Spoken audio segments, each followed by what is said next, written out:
Akala niya, ang pagpapakasal sa lalaking mahal niya ang magiging simula ng isang masayang pamilya. Ngunit impyerno pala ang kanyang pinasok. Hinayaan niyang yurakan siya ng kanyang biyenan kapalit ng kapayapaan. Hinayaan niyang talikuran siya ng asawang duwag sa ngalan ng pagsunod. Ngunit nang tangkain nilang agawin ang kaisa-isa niyang anak at itapon siya na parang basahan, doon nagwakas ang kanyang pagiging martir. Ang dating inaaping manugang ay babalik bilang ang nawawalang heredera ng mga Montemayor. Handa na ba silang lumuha ng dugo kapag ang babaeng kanilang inalipusta ay siya palang may-ari ng lupang kanilang tinatayuan? Huwag mong sabihing pagod ka na naman, Elaine. Isang simpleng paglampaso lang ng sahig, parang pasan mo na ang daigdig. Diyos ko, ang bagal-bagal kumilos. Baka abutan pa tayo ng mga amiga ko na amoy pawis ang sala. Ang matinis at mapanghamak na boses ni Doña Trinidad ang unang bumungad sa umaga. Mas maingay pa sa tilaok ng manok. Wala man lang magandang umaga o kahit anong pagbati. Para sa kanya, si Elaine ay hindi manugang, kundi isang kasambahay na walang sweldo at walang karapatang mapagod. Nakaluhod si Elaine sa malamig na tiles ng malawak na nasala. Ang kanyang mga kamay, na dati makinis noong dalaga pa siya, ngayon ay magaspang na at tila kulubot. Dahil sa kemikal ng panlinis, kumirot ang kanyang likod sa bawat kuskos ng basahan, ngunit mas masakit ang kirot sa kanyang dibdib. Hindi siya umimik. Sanay na siya. Sa loob ng 5 taon, natutunan niyang ang pagsagot ay lalo lamang magpapahaba ng sermon. Sa sulok ng silid, nakaupo si Adrian sa malambot na sofa. Nakasalpak ang malaking headphone sa kanyang tainga habang abala sa paglalaro sa kanyang cellphone. Alam ni Elaine na naririnig ni Adrian ang mga insulto ng ina nito, ngunit pinili ng lalaki na magbingi-bingihan. Tila wala siyang nakikitang asawa na nakadapa sa sahig, nagpupunas ng dumi sa ilalim ng kanyang mga paa. Naalala ni Elaine ang pangako ni Adrian sa altar noong araw ng kanilang kasal. Huwag kang mag-alala, mahal. Poprotektahan kita. Hindi ka naiiyak. Napapait na napangiti si Elaine habang pinipiga ang basahan sa timba. Ang tubig ay kasing labo ng kanyang pag-asa. Ang mga pangakong yon ay parang usok na lamang na tinangay ng hangin. Ngayon, ang lalaking nangakong magiging sandalan niya ay siya pang unang umiiwas kapag bumubuhos ang ulan ng pang-aapi. Hoy! Ano bang tinutunganga mo dyan? Tapusin mo na yan at ipagtimpla mo ako ng kape. Yung hindi matabang, ha? Ayoko ng lasang tubig na gaya ng pagkatao mo. Pahabol na sigaw ni Doña Trinidad bago padabog na tinalikuran si Elaine at pumasok sa kanyang opisina sa ibaba. Humugot ng malalim na hininga si Elaine upang pigilan ang luhang nagbabadyang tumulo. Kailangan niyang maging matatag para kay Maya, para sa kanyang anak na 5 taong gulang pa lamang. Si Maya ang kanyang mundo, ang tanging dahilan kung bakit tinitiis niya ang impyernong buhay sa mansyon ng mga De Silva. Tumayo siya, pinagpag ang nananakit na tuhod at tahimik na naglakad patungo sa kusina. Ngunit bago pa siya makarating, narinig niya ang boses ni Doña Trinidad mula sa nakabukas na pinto ng opisina. Hindi ito pasigaw, gaya ng dati, kundi mahina, seryoso, at puno ng mali siya. Oo, kumare, ayos na ang lahat. Pumayag na si Mayor na ipakasal ang anak niyang si Sofia kay Adrian.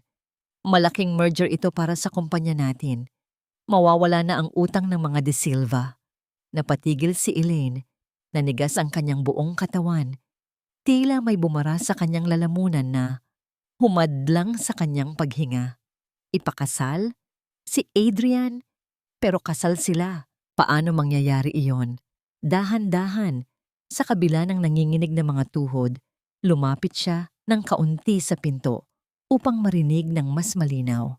Ang bawat tibok ng kanyang puso ay parang tambol na dumadagundong sa katahimikan ng pasilyo. Paano si Elaine? Tanong ng kausap ni Doña Trinidad sa telepono, na naka-loudspeaker yata dahil dinig ni Elaine ang boses. Tumawa ng mapakla ang biyenan. Ang tawang yon ay parang kuko na gumuguhit sa pisara, nakakapanindig balahibo. Sus, madali lang yan. Wala naman siyang pamilya, di ba? Ulila, walang pera, walang laban. Kapag naipakasal na si Adrian kay Sofia, palalayasin ko na siya. Ang sabi ko kay Adrian, hiwalayan na niya. At alam mo naman ang anak ko, takot mawalan ng mana. Pumayag na siya kagabi pa. Ang mundo ni Elaine ay tila gumuho. Ang sahig na kani-kanina lang ay nililinis niya ay parang bumuka upang lamunin siya ng buhay. Si Adrian, pumayag. Ang asawa niya, ang ama ng anak niya, ay pumayag na itapon siya para sa pera. Ngunit hindi pa doon natatapos ang bangungot. Pero Doña Trinidad, sabi ng nasa telepono, paano ang bata? Ang apo niyo. Si Maya? Sagot ng Donya nang walang gatol-gatol. Dugo ng De Silva yon. Siyempre dito siya titira. Si Sofia na ang magiging ina niya. Bata pa naman si Maya, madali lang siyang makakalimot. Tuturuan ko siyang kamuhian ng nanay niyang hampas lupa. Sa oras na palayasin ko si Elaine bukas ng umaga, sisiguraduhin kong hindi na niya muling makikita ang bata. Napatakip ng bibig si Elaine gamit ang kanyang nanginginig na mga kamay. Ang luhang kanina pa niya pinipigilan ay bumuhos na parang ulan. Hindi dahil sa sakit ng pagtataksil ni Adrian, kundi dahil sa takot. Takot na mawala si Maya. Takot na agawin sa kanya ang nag-iisang liwanag ng buhay niya. Hindi siya makakahinga.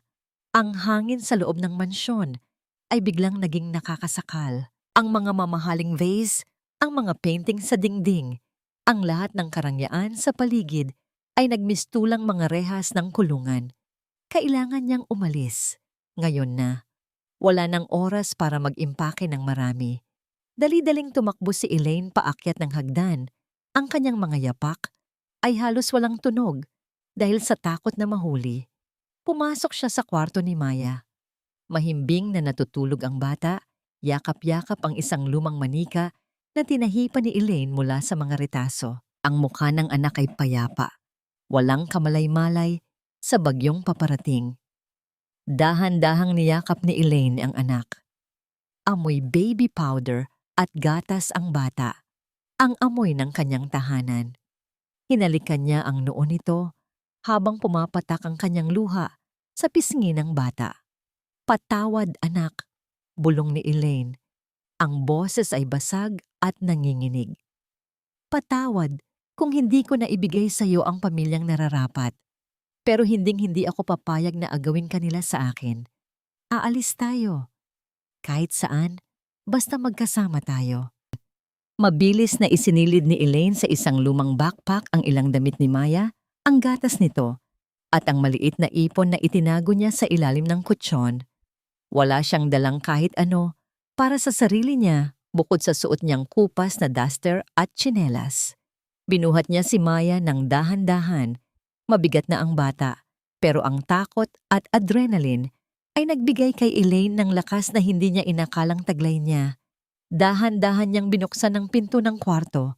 Madilim ang pasilyo. Tulog na siguro si Adrian sa kabilang kwarto. O baka naglalaro pa rin. Walang pakialam sa mundo. Kailangan niyang makababa sa kusina at dumaan sa likod bahay. Doon ang labasan ng mga katulong. Bawat hakbang ay may kaakibat na dasal. Diyos ko, iligtas niyo kami. Parang awa niyo na. Narating niya ang paanan ng hagdan. Ilang metro na lang, pinto na ng kusina. Kalayaan, kaligtasan. Ngunit nang hahawakan na niya ang seradura ng pinto, biglang bumukas ang ilaw sa kusina. Nakakasilaw, nakakabulag. Sa gitna ng liwanag, nakatayo si Doña Trinidad, nakahalukip-kip. Ang kanyang muka ay hindi kakikitaan ng gulat, kundi ng isang ngiting matagumpay at malademonyo. Sa likod niya ay nakatayo ang dalawang malalaking bodyguard ng pamilya. Parang binuhusan ng yelo si Elaine. Niyakap niya ng mahigpit si Maya na nagising at nagsimulang umiyak dahil sa takot. Hating gabi na, Elaine. Malamig na sabi ni Doña Trinidad, ang bawat salita ay parang hatol ng kamatayan. Saan ka pupunta dala ang apo ko? Lumapit ang Donya. Ang tunog ng kanyang takong ay umaalingaw-ngaw sa katahimikan ng gabi. Tinitigan niya si Elaine mula ulo hanggang paa na parang isang basurang itatapon. Akala mo ba makakatakas ka sa akin? Walang lumalabas sa pamamahay na ito nang hindi ko pinapahintulutan. Lalo na kung dala mo ang investment ko. Tumingin si Doña Trinidad sa mga bodyguard at suminyas. Kunin ang bata at ikulong ang babaeng yan sa bodega. Sumigaw si Elaine, isang sigaw na puno ng desperasyon at sakit, habang pilit na inaabot ng mga kamay ng bodyguard ang umiiyak na si Maya. Ang tunog ng susi na umiikot sa seradura ay parang kulog na umalingaw-ngaw sa madilim at masikip na bodega. Ito na ang naging mundo ni Elaine sa nakalipas na 24 na oras. Alikabok, lumang mga kahon at ang malamig na semento. Wala siyang tulog, wala ring kain. Ngunit hindi ang gutom ang nagpapahina sa kanya, kundi ang katahimikan. Mula sa kanyang kinalalagyan, rinig na rinig niya ang pag-iyak ni Maya sa itaas kagabi, hanggang sa mapaos ang boses ng bata at tuluyan ng tumahimik. Ang bawat hikbi ng kanyang anak ay parang latigo na humahagupit sa kanyang konsensya. Gustuhin man niyang sumigaw at kalampagin ang pinto, alam niyang walang makikinig. Sa mansyon ng mga De Silva, ang kanyang boses ay walang halaga. Bumukas ang pinto at pumasok ang isang pamilyar na anino, si Adrian. Agad na tumayo si Elaine. Kahit na nanginginig ang kanyang mga tuhod, ang pag-asa ay muling sumibol sa kanyang dibdib. Baka naman naawa na ito. Baka naman naalala nito na asawa siya nito at ina siya ng anak nito. Adrian, paos na tawag ni Elaine. Ang mga mata ay namumugto. Si Maya? Nasaan si Maya? Parang awa mo na. Ibalik mo sa akin ang anak natin. Ngunit sa halip na yakapin siya, nanatili si Adrian sa may pintuan. Hindi ito makatingin ng diretso sa kanya. Nakayuko ito, nilalaro ang susi sa kanyang kamay, tila isang batang nahuling may kasalanan, pero ayaw umamin. Babe, kasi naman Mahinang simula ni Adrian, ang boses ay puno ng paninisi sa halip na pagsisisi. Bakit ka ba kasi nagtangkang tumakas? Alam mo namang magagalit si Mommy. Sinabihan na kita na sumunod ka na lang. 'Di ba? Naramdaman ni Elaine ang paglamig ng kanyang dugo. Tinitigan niya ang lalaking nasa harapan niya. Ito ba talaga ang lalaking pinakasalan niya?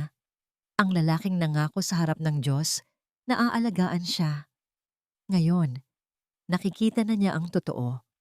Si Adrian ay hindi biktima ng kanyang ina. Siya ay kasabwat.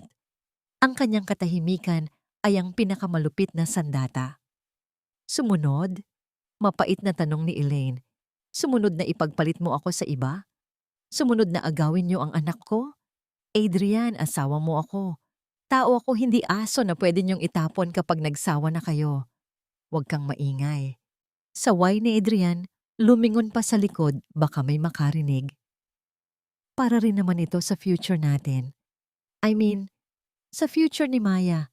Baon na sa utang ang kumpanya, Elaine. Kailangan ko tong gawin. Si Sofia, mayaman ang pamilya niya. Matutulungan nila kami. Kayo. Pagtatama ni Elaine, ang luha ay tuluyan ng natuyo sa tindi ng galit. Matutulungan nila kayo. Wala na kaming lugar ni Maya sa plano niyo. Bumuntong hininga si Adrian. Tila siya pa ang biktima sa sitwasyon. Inilapag niya ang isang paper bag sa ibabaw ng lumang cabinet. Maligo ka na. May event mamaya sa Montemayor Grand Mall. Anniversary ng kumpanya. Gusto ni Mommy na nandoon tayo lahat. Kailangan makita ng investors na buo ang pamilya bago i-announce ang merger. Montemayor Grand Mall. Ang pangalan ay nagdulot ng kakaibang kirot sa sentido ni Elaine. Parang may pamilyar na alaala sa likod ng pangalang iyon. Isang malabong imahe ng mataas na gusali. At isang nakangiting mukha. Ngunit sa tindi ng gutom at pagod, hindi niya ito maapuhap. Aalis din tayo agad. Dagdag ni Adrian bago tumalikod. Magbihis ka ng maayos. Ayaw ni Mommy na mapahiya kami. Nang isara ni Adrian ang pinto, hindi na niya ito nilock. Ngunit alam ni Elaine na wala ring silbi ang tumakas ngayon. Nasa kanila si Maya. Hawak nila ang leeg niya. Ilang sandali pa, dahan-dahang bumukas muli ang pinto. Si Manang Rosa, ang matandang kasambahay na nagpalaki kay Adrian at tanging kakampi ni Elaine sa bahay na yon. Mabilis ang kilos nito, tila takot mahuli. Hija, bulong ni Manang Rosa at inilabas mula sa kanyang apron ang isang nakabalot na pandesal at maliit na bote ng tubig. Kumain ka muna. Kanina ka pa. Walang laman ang tiyan. Kinuha ni Elaine ang tinapay. Ang mga kamay niya ay nanginginig sa gutom. Nang maramdaman niya ang init ng simpleng pagkain at ang higpit ng hawak ni Manang Rosa sa kanyang balikat, doon lamang siya napahagulgol ng mahina. Si Maya. Nasa kwarto ni Donya. Bulong ni Manang Rosa. Ang mga mata ay puno ng awa at lungkot. Huwag kang mag-alala. Binabantayan ko siya. Pero Elaine, mag-ingat ka mamaya. Iba ang kutob ko sa mga ngiti ni Doña Trinidad kanina. May masama siyang balak. Bago pa makatanong si Elaine, narinig nila ang matinis na boses ni Doña Trinidad mula sa intercom. Rosa, nasaan na ang kape ko? At siguraduhin mong presentable na ang babaeng yan. Ayokong magmukha siyang basahan sa tabi ko. Nagmamadaling umalis si Manang Rosa. Naiwan si Elaine na hawak ang kapirasong tinapay, ang tanging lakas niya para sa laban na hindi niya alam kung paano pananalo. Binuksan ni Elaine ang paper bag na iniwan ni Adrian. Sa loob ay isang simpleng bestida na kulay abo. Luma na ito, kupas, at halatang binili lang sa Tiangge. Ito ang gusto ni Doña Trinidad. Nasa tabi ng kanyang mga mamahaling alahas at designer gown, si Elaine ay magmukhang hamak na alalay, isang anino na nagpapatingkad sa liwanag ng iba. Isinuot ni Elaine ang damit. Maluwag ito sa kanya dahil pumayat siya ng husto sa mga nakaraang buwan ng stress at puyat. Tumingin siya sa basag na salamin sa sulok ng bodega. Ang babaeng nakatingin pabalik ay payat, maputandong at mukhang pagod na pagod. Ngunit sa ilalim ng mga matang iyon, may isang bagang nag-aalab. Ang takot ay unti-unting napapalitan ng puot. Gagawin ko ang lahat para kay Maya, bulong niya sa sarili. Kahit lumuhod ako, kahit magmakaawa ako, lumabas siya ng bodega at naabutan si Doña Trinidad sa sala. Nakasuot ito ng makinang na pulang gown, puno ng ginto ang leeg at braso. Si Maya ay bihis na bihis din, hawak ng yaya. At nang makita nito si Elaine, agad itong nagpumiglas. Mama! Akmang lalapit si Elaine para yakapin ang anak, ngunit hinarang siya ng bodyguard. Oops! Huwag mong guluhin ang ayos ng buhok niya. Mataray na sabi ni Doña Trinidad habang inaayos ang kanyang hikaw. Sa mall mo na siya hawakan kapag may nakatingin na kamera. Sa ngayon, lumayo ka muna. Amoy bodega ka. Lumapit ang Donya kay Elaine, kunwaring inaayos ang kwelyo ng suot nitong lumang bestida. Ang kanyang mga mata ay nanlilisik, puno ng malisyosong saya. Siguraduhin mong hindi ka gagawa ng eksena, Elaine. Hawak ko ang buhay ng anak mo, isang maling galaw, at hindi mo na siya makikita kahit kailan. Habang nagsasalita, ang mga kamay ni Doña Trinidad ay mabilis na gumalaw. Sa isang iglap na hindi napansin ni Elaine, may idinulas ang matanda sa loob ng nakabukas na lumang shoulder bag ni Elaine. Isang bagay na maliit, matigas, at magsisilbing mitya ng isang pagsabog. Tara na! Utos ni Doña Trinidad at tinalikuran si Elaine nang may ngiting tagumpay. Hinihintay na tayo ng tadhana. Sumunod si Elaine, yakap ng mahigpit ang kanyang bag sa dibdib. Walang kamalay-malay na daladala na niya ang ebidensya ng kanyang sariling kapahamakan. Ang sasakyan ay naghihintay at ang Montemayor Grand Mall ay handa ng maging entablado ng kanyang pinakamatinding kahihiyan at ng kanyang hindi inaasahang pagbangon. Ang Montemayor Grand Mall ay tila isang palasyo ng yelo. Malamig, makinang, at walang puwang. Para sa mga tulad ni Elaine, ang sahig ay gawa sa mamahaling marmol na kasing kintab ng salamin na sumasalamin sa bawat ilaw ng naglalakihang chandelier sa itaas. Ang bawat tao na naglalakad ay tila galing sa isang magazine. Mababango, nakauniforme ng yaman at kapangyarihan. Sa gitna ng karangyaang ito, pakiramdam ni Elaine ay isa siyang mantsa na pilit itinatago. Hila-hila niya si Maya sa kanang kamay, habang ang kaliwa naman ay mahigpit na nakakapit sa strap ng kanyang luma at kupas na shoulder bag. Ang tingin ng mga tao ay parang mga karayom na tumutusok sa kanyang balat. Alam niyang hindi siya nababagay dito. Ang kanyang kulay abong bestida, bagaman malinis, ay sumisigaw ng kahirapan sa tabi ng kumikinang na pulang gown ni Doña Trinidad. "Bilisan mo naman maglakad, Elaine!" Sita ni Doña Trinidad nang hindi lumilingon. Ang boses ay sapat lang para marinig ni Elaine, pero hindi ng mga taong nasa paligid. "Para kang pagong, nakakahiya ka." Sumunod si Elaine, nakayuko. Sa likuran nila, naglalakad si Adrian na parang walang kasama.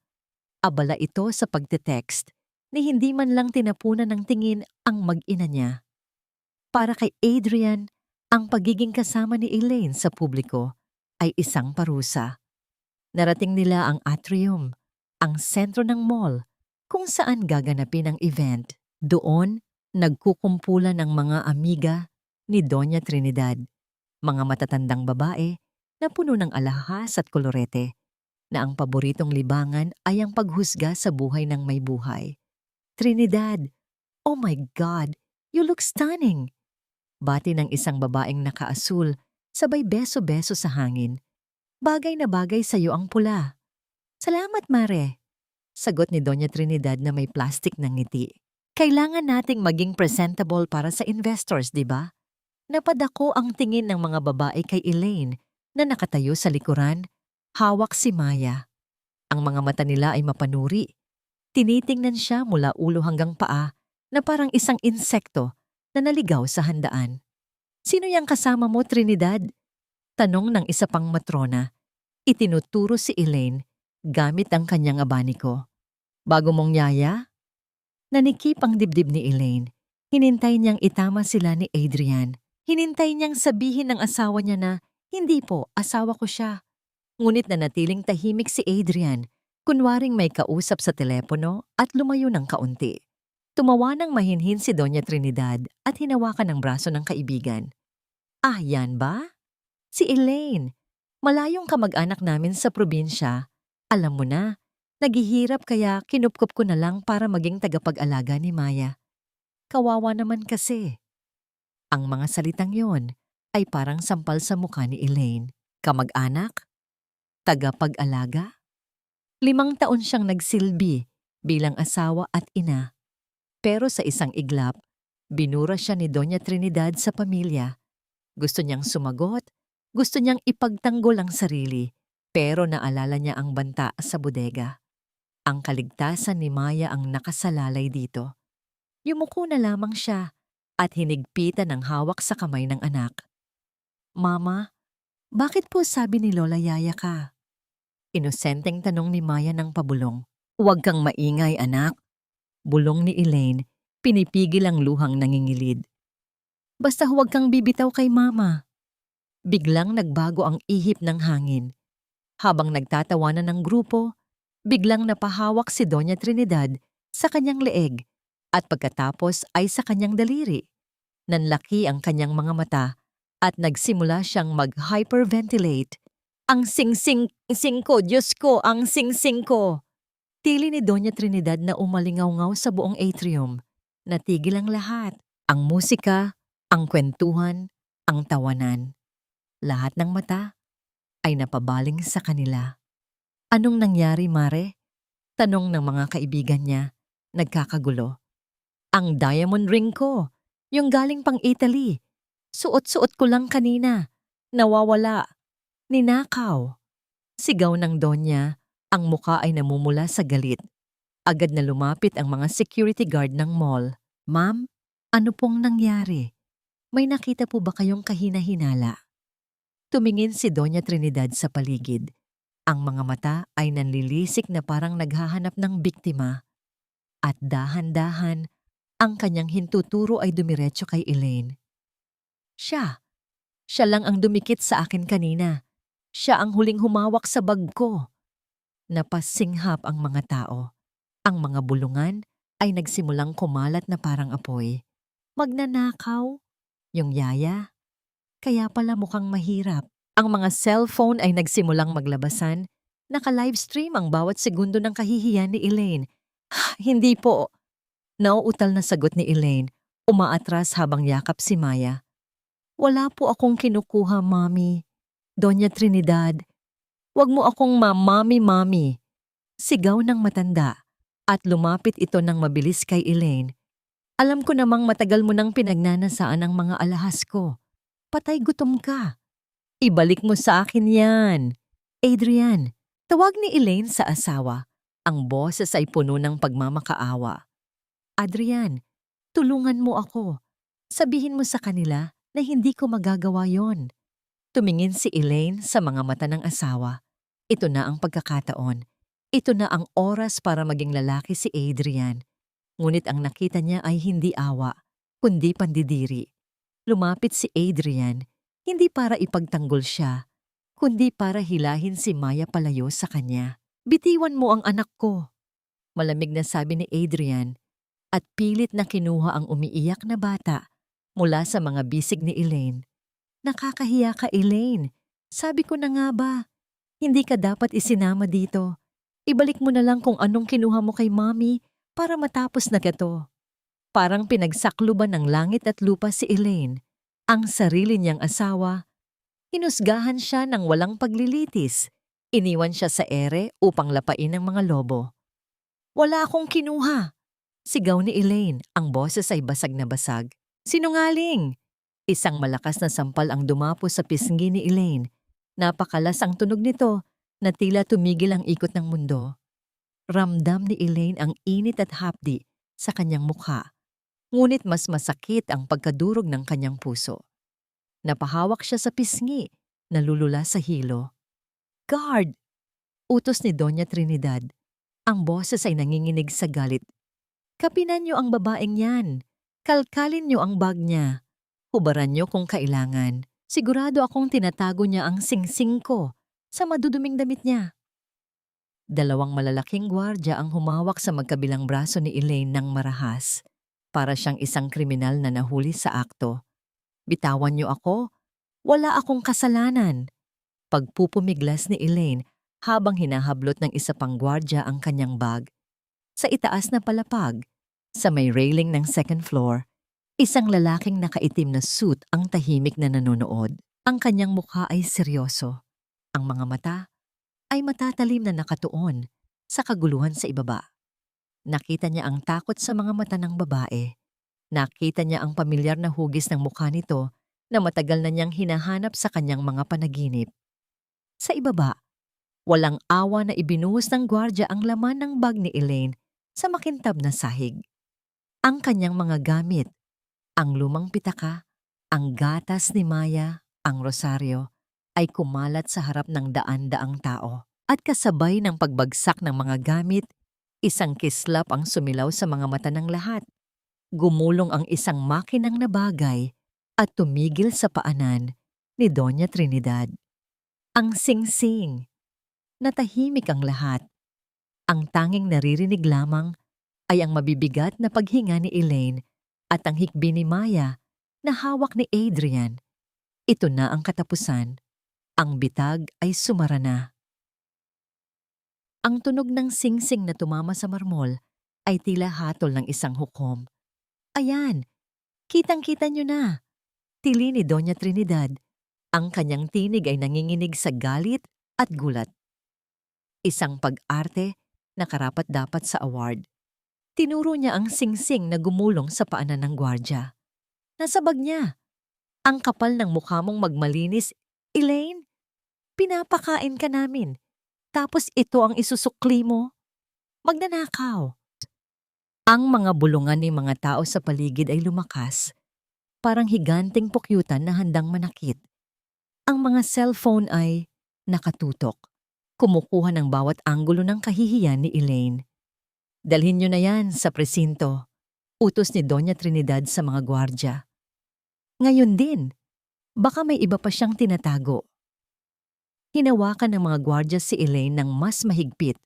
Ang kanilang mga daliri ay bumaon sa kanyang payat na braso. Kaladkad aso nila siyang hinila patayo. Bitawan niyo ako! Sigaw ni Elaine. Nagpupumiglas hindi dahil sa singsing, kundi dahil nakikita niyang papalayo na si Adrian. Bit-bit ang umiiyak na si Maya. Maya, anak ko! Adrian, huwag mong ilayo ang anak ko! Sa kanyang pagpupumiglas, ang kwelyo ng kanyang lumang bestida ay nahila ng gwardya. Rinig na rinig ang tunog ng pagkapunit ng tela. Ang manipis na tahi ay bumigay, at kasabay nito, isang bagay ang napigtal mula sa kanyang leeg. Ang kanyang kwintas. Ito ay isang simpleng kwintas na pilak, luma na at nangingitim, na may palawit na hugis gasuklay na buwan. Ito ang tanging bagay na suot niya noong matagpuan siya sa ampunan 20 taon na ang nakararaan. Ito ang tanging alaala ng kanyang tunay na pagkatao na hindi niya kailanman hinayaang kunin ni Doña Trinidad. Bumagsak ang kwintas sa sahig. Dahil sa lakas ng impact, dumulas ito sa makinis na marmol, lumampas sa mga paa ng mga osisero at tumigil sa tapat ng isang pares ng makintab na sapatos na balat. Isang kamay ang dahan-dahang dumampot dito. Sa itaas, tumigil ang mundo ni Rafael Montemayor, ang matapang at seryosong CEO na kinatatakutan ng lahat sa business world ay biglang namutla. Ang kanyang mga mata, na karaniwang walang emosyon, ay nanlaki habang nakatitig sa palawit na pilak sa kanyang palad. Ang buwan, ang gasuklay na buwan na may maliliit na ukit ng bituin sa likod. Siya mismo ang nagdisenyo nito noong bata pa siya. Siya mismo ang nagsuot nito sa leeg ng kanyang bunsong kapatid bago ito nawala sa isang trahedya na dumurog sa kanilang pamilya. Elena, bulong ni Rafael. Ang boses ay garalgal. Ang pangalang matagal nang hindi binibigkas sa kanilang tahanan. Tumingala siya. Ang babaeng nasa gitna ng kaguluhan. Ang babaeng tinatawag nilang magnanakaw. Na nakaupo sa sahig, punit ang damit, at umiiyak habang inaabot ang kanyang anak. Ang babaeng iyon ay may mga matang katulad ng sa kanilang yumaong ina. Kumilos si Rafael. Hindi naglalakad, kundi sumusugod. Ang kanyang mga hakbang ay mabibigat at puno ng kapangyarihan. Sa kanyang likuran, ang kanyang 2 kapatid na sina Lucas at Mateo, na nakakita rin sa nangyari, ay sumunod na parang mga sundalong handang pumatay. Sa ibaba, akmang pupusasan na ng gwardya si Elaine nang biglang may humawi sa kanila ng marahas. Bitawan niyo siya! Ang sigaw ay hindi malakas. Ngunit ito ay puno ng awtoridad na nagpatahimik sa buong mall. Ang mga gwardya ay napaatras, gulat sa biglaang paglitaw ng may-ari ng buong gusali. Si Rafael Montemayor ay nakatayo sa pagitan ni Elaine at ng mga nang-aapi sa kanya. Ang kanyang tindig ay parang pader na hindi matitinag. Mr. Montemayor, nautal na bati ni Doña Trinidad. Biglang nagbago ang timpla ng mukha mula sa galit patungo sa pagpapakyut. Nako, pasensya na po sa abala. Itong katulong namin, nagnakaw kasi ng Tumahimik ka! Malamig na putol ni Rafael. Ang kanyang tingin kay Doña Trinidad ay puno ng puot na halos nakakasunog. Hindi na niya pinansin ang matanda. Humarap siya kay Elaine na nakaupo pa rin sa sahig, nanginginig sa takot at kahihiyan. Nakita ni Rafael ang mga pasa sa braso nito. Nakita niya ang takot sa mga mata nito. Takot na siya naman ang saktan ng bagong dumarating na lalaking ito. Dahan-dahang lumuhod si Rafael. Tinanggal niya ang kanyang mamahaling coat at maingat na ipinatong ito sa balikat ni Elaine upang takpan ang punit nitong damit. Ang amoy ng mamahaling pabango at tabako ay bumalot kay Elaine, isang amoy na hindi niya kilala, ngunit kakaibang nagbibigay ng seguridad. Huwag kang matakot. Bulong ni Rafael, ang kanyang boses ay biglang naging malambing, ibang-iba sa boses na ginamit niya kanina. Nandito na si Kuya. Natigilan si Elaine. Kuya?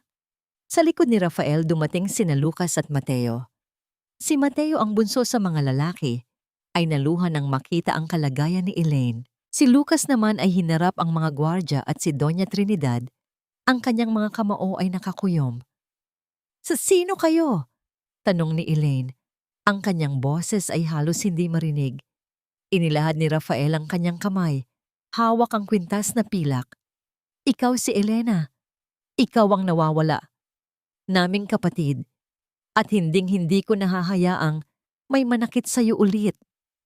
Napasinghap ang buong crowd. Ang mga cellphone ay lalong kumislap. Si Doña Trinidad ay napahawak sa kanyang dibdib. Ang mukha ay namutla na parang papel.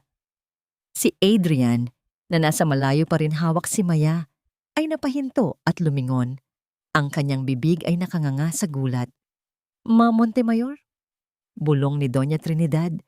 Ang kanyang mga tuhod ay nanghina. Ang babaeng inalipusta niya, ang babaeng tinawag niyang hampas lupa, ay isang Montemayor, ang may-ari ng lupang tinatayuan nila. Tumingin si Elaine sa mga mata ni Rafael. Sa unang pagkakataon, sa loob ng maraming taon, nakita niya ang kanyang sarili hindi bilang biktima, kundi bilang isang taong mahalaga. Ang bigat ng lahat ng nangyari, ang pagtataksil, ang pang-aapi, ang takot, ay biglang bumagsak sa kanya ng sabay-sabay. Maya, huling bulong ni Elaine bago dumilim ang kanyang paningin. Sinalo siya ni Rafael bago pa man siya tuluyang bumagsak sa sahig.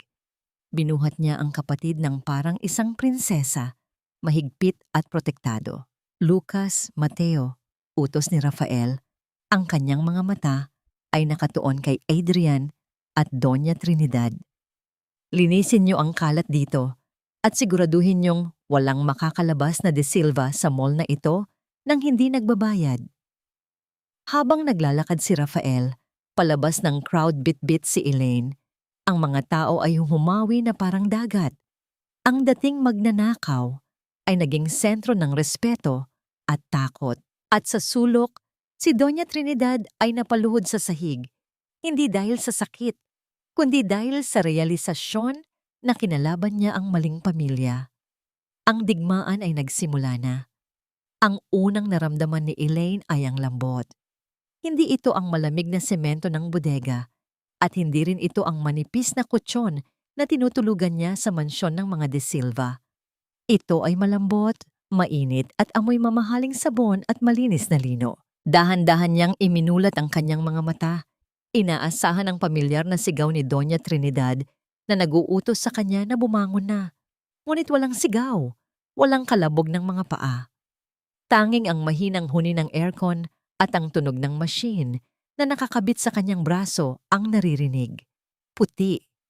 Puti ang kisame, puti ang dingding, at puti ang kumot na nakabalot sa kanya. Nasilaw siya sa liwanag na nanggagaling sa malaking bintana. Nasa langit na ba siya? Gising na siya.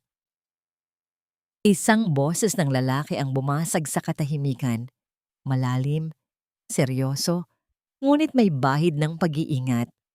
Napabalikwas si Elaine ng bangon, ngunit agad siyang napahawak sa kanyang ulo dahil sa hilo. Nakita niya ang tatlong matatangkad na lalaki na nakatayo sa paanan ng kanyang kama. Nakasuot sila ng mamahaling damit. Ang mga mukha ay pamilyar. Sila yung mga lalaki sa mall, ang mga Montemayor. Agad na umatras si Elaine hanggang sa dulo ng kama. Niyakap ang kanyang mga tuhod at tinakpan ang kanyang muka gamit ang mga braso. Ang kanyang puso ay kumalabog ng mabilis sa takot. Huwag po. Huwag niyo po akong saktan. Pakiusap ni Elaine, ang boses ay nanginginig. Hindi ko po kinuha ang singsing. Ibinulsa lang po yun sa akin. Parang awa niyo na. Huwag niyo akong ipakulong. Ang reaksyon niyang ito ay parang punyal na tumarak sa dibdib ng tatlong lalaki. Nagkatinginan sina Rafael, Lucas at Mateo, ang kanilang bunsong kapatid na dati puno ng tawa at tapang, ngayon ay nanginginig na parang isang basang sisiw sa harap nila, takot sa sarili niyang pamilya. Elaine, Elena, may lambing na tawag ni Rafael ang panganay. Dahan-dahan siyang lumapit, itinaas ang dalawang kamay upang ipakita na wala siyang dalang masama. Wala nang mananakit sa'yo dito. Ligtas ka na. Nasa ospital ka ng mga Montemayor. Sumilip si Elaine sa pagitan ng kanyang mga braso. Nakita niya ang lungkot sa mga mata ni Rafael. Hindi ito galit. Walang puot. Sa sino kayo? Tanong niya. Ang boses ay mahina pa sa bulong. Bakit niyo ako tinawag na kapatid? Lumapit si Lucas, ang pangalawa, at inilapag sa mesa ang isang folder at ang lumang kwintas na pilak. Dahil ikaw ang prinsesa namin na nawala. 20 taon na ang nakararaan. Sagot ni Lucas. Pilit pinapatatag ang boses kahit nangingilid na ang luha. Tingnan mo ito. Binuksan ni Lucas ang folder. Sa loob ay may mga larawan ng isang batang babae na kamukhang kamukha ni Elaine noong bata pa siya. Suot ang parehong kwintas na buwan. Katabi nito ay ang resulta ng DNA test na may tatak na positive. Ikaw si Elena Montemayor, dagdag ni Mateo, ang bunso, na hindi na napigilan ang pagtulo ng luha. Hinanap ka namin sa lahat ng sulok ng Pilipinas. Akala namin patay ka na. Tinitigan ni Elaine ang mga larawan. Unti-unting bumalik ang mga pira-pirasong alaala. Isang malaking bahay, isang hardin na puno ng bulaklak, at 3 batang lalaki na laging nakabuntot sa kanya.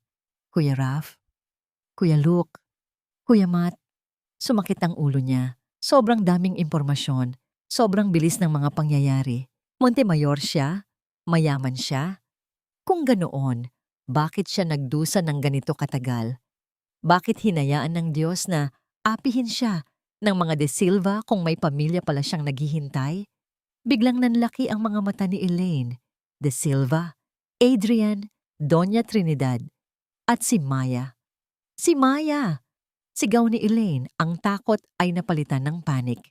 Hinawinin niya ang kumot at akmang tatanggalin ang dextrose sa kanyang kamay. Nasaan ang anak ko? Nasaan si Maya? Kasama ko siya kanina. Kinuha siya ni Adrian. Mabilis na lumapit si Rafael at hinawakan ang mga balikat ni Elaine upang pigilan ito. Elaine, huminahon ka. Please, makakasama sa'yo ang gumalaw ng bigla. Marami kang pasa at sugat. Wala akong pakialam sa sugat ko. Pagpupumiglas ni Elaine, ang lakas ng isang ina ay bumabalik sa kanya. Gusto ko ang anak ko. Ibalik niyo sa akin si Maya. Kung talagang kapatid niyo ako, tulungan niyo akong bawiin siya. Ginagawa na namin ang lahat, paliwanag ni Lucas. Sinusubukang pakalmahin ang kapatid. Nakausap na namin ang mga abogado, pero hawak siya ng ama niya. Legal ang pagkuha ni Adrian. Hindi namin pwedeng basta-basta pasukin ang bahay nila nang walang court order. Natigil si Elaine. Tinitigan niya si Lucas. Pagkatapos ay si Rafael. Legal? Mapait na tawa ni Elaine habang tumutulo ang luha. Legal na saktan nila ako? Legal na gutumin nila ako? Legal na agawin nila ang anak ko para gawing kapalit sa negosyo? Mayayaman kayo, di ba? Montemayor kayo. Bakit kailangan nyo pa ng papel para iligtas ang pamangkin nyo? Natahimik ang 3 lalaki. Ang sakit sa boses ni Elaine ay tagos hanggang buto. Tama siya. Sa yaman at kapangyarihan nila, parang ang bagal ng hustisya. Sa gitna ng pagpupumiglas, nahulog ang manggas ng hospital gown ni Elaine. Tumambad sa kanila ang likod ng balikat ni Elaine. Napasinghap si Mateo. Doon, sa maputing balat ni Elaine ay may mga peklat. Peklat ng paso ng plansa. Peklat ng palo ng sinturon. Mga ebidensya ng 5 taong impyerno sa piling ni Adrian at Doña Trinidad. Isang malakas na kalabog ang umalingaw-ngaw sa kwarto. Sinuntok ni Mateo ang pader. Ang kanyang mukha ay pula sa galit. Papatayin ko sila. Gigil na bulong ni Mateo. Papatayin ko silang lahat. Mateo, saway ni Rafael, bagaman nakakuyom din ang kanyang mga kamao. Humarap siya muli kay Elaine, na ngayon ay nakatingin sa reaksyon ni Mateo ng may takot. Lumuhod si Rafael sa sahig, sa tabi ng kama, upang magpantay ang kanilang mga mukha. Hinawakan niya ang kamay ni Elaine, ang kamay na puno ng kalyo at sugat. Patawarin mo kami, Elena, sabi ni Rafael, ang boses ay basag. Patawad, dahil wala kami noong sinasaktan kanila. Patawad dahil hindi ka namin naipagtanggol agad. Tumingin si Rafael ng diretso sa mga mata ng kapatid. Pangako sa'yo, babawiin natin si Maya. Hindi dahil mayaman tayo, hindi dahil sa batas, kundi dahil pamilya tayo. Walang De Silva ang makakapigil sa atin. Umiling si Elaine, humihikbi. Pilit siyang tumayo mula sa kama. Ang kanyang mga binti ay nanginginig sa hina. Hindi ako makakapaghintay dito, anya, habang pilit na humahakbang patungo sa pinto. Aalis ako. Pupuntahan ko ang anak ko. Magmamakaawa ako kay Doña Trinidad. Gagawin ko lahat. Magpapaalila ulit ako. Isauli lang nila si Maya. Ngunit sa pangalawang hakbang, bumigay ang kanyang katawan. Ang pagod, gutom, at stress ay nagpatumba sa kanya. Elena, sinalo siya ni Lucas at Rafael bago siya tumama sa sahig. Napaluhod si Elaine, nakakapit sa braso ni Rafael, ang kanyang mukha ay basa ng luha at pawis. Tumingala siya sa kanyang kuya. Ang kanyang mga mata ay puno ng desperasyon ng isang ina. Kuya, bulong niya. Sa unang pagkakataon ay tinawag niya itong, Kuya. Wala akong pakialam sa pera niyo. Hindi ko kailangan ng palasyo. Ibalik mo lang ang anak ko. Parang awa mo na. Ibalik mo si Maya sa akin. Niyakap siya ni Rafael ng mahigpit, habang si Lucas at Mateo ay nakapalibot sa kanila. Parehong lumuluha. Sa loob ng marangyang kwarto ng ospital, ang iyak ng isang ina ang pinakamasakit na tunog sa buong mundo. At sa sandaling iyon, sumumpa ang 3 Montemayor. Ang bawat luhang pumatak mula sa mata ng kanilang kapatid ay babayaran ng mga De Silva ng dugo. Lumipas ang 2 araw na tila usad pagong. Sa loob ng pribadong suite sa ospital, ang oras ay sinusukat hindi sa takbo ng orasan, kundi sa bawat kutsara ng mainit na sabaw na pilit ipinapakain ni Rafael kay Elaine. Kahit kaunti lang, Elena, pakiusap ni Rafael. Hinihipan ang sabaw sa kutsara. Kailangan mong lumakas. Paano mo mababawi si Maya kung hihimatayin ka sa gutom? Nakaupo si Elaine sa kama, nakasandal sa malalambot na unan. Wala na ang kanyang lumang duster. Nakasuot siya ngayon ng pajama na gawa sa seda, kulay asul na gaya ng langit. Malinis na ang kanyang buhok, mabango, at nailagay na ang gamot sa kanyang mga sugat. Ngunit ang kanyang mga mata ay nananatiling blangko, nakatuon sa bintana. Tila hinihintay na lumipad papasok ang kanyang anak. Bakit ang tagal, kuya? Mahinang tanong ni Elaine. Sabi niyo, kukunin niyo siya. Bakit wala pa siya dito? Ibinaba ni Rafael ang mangkok. Humugot siya ng malalim na hininga. Ito ang pinakamahirap na bahagi.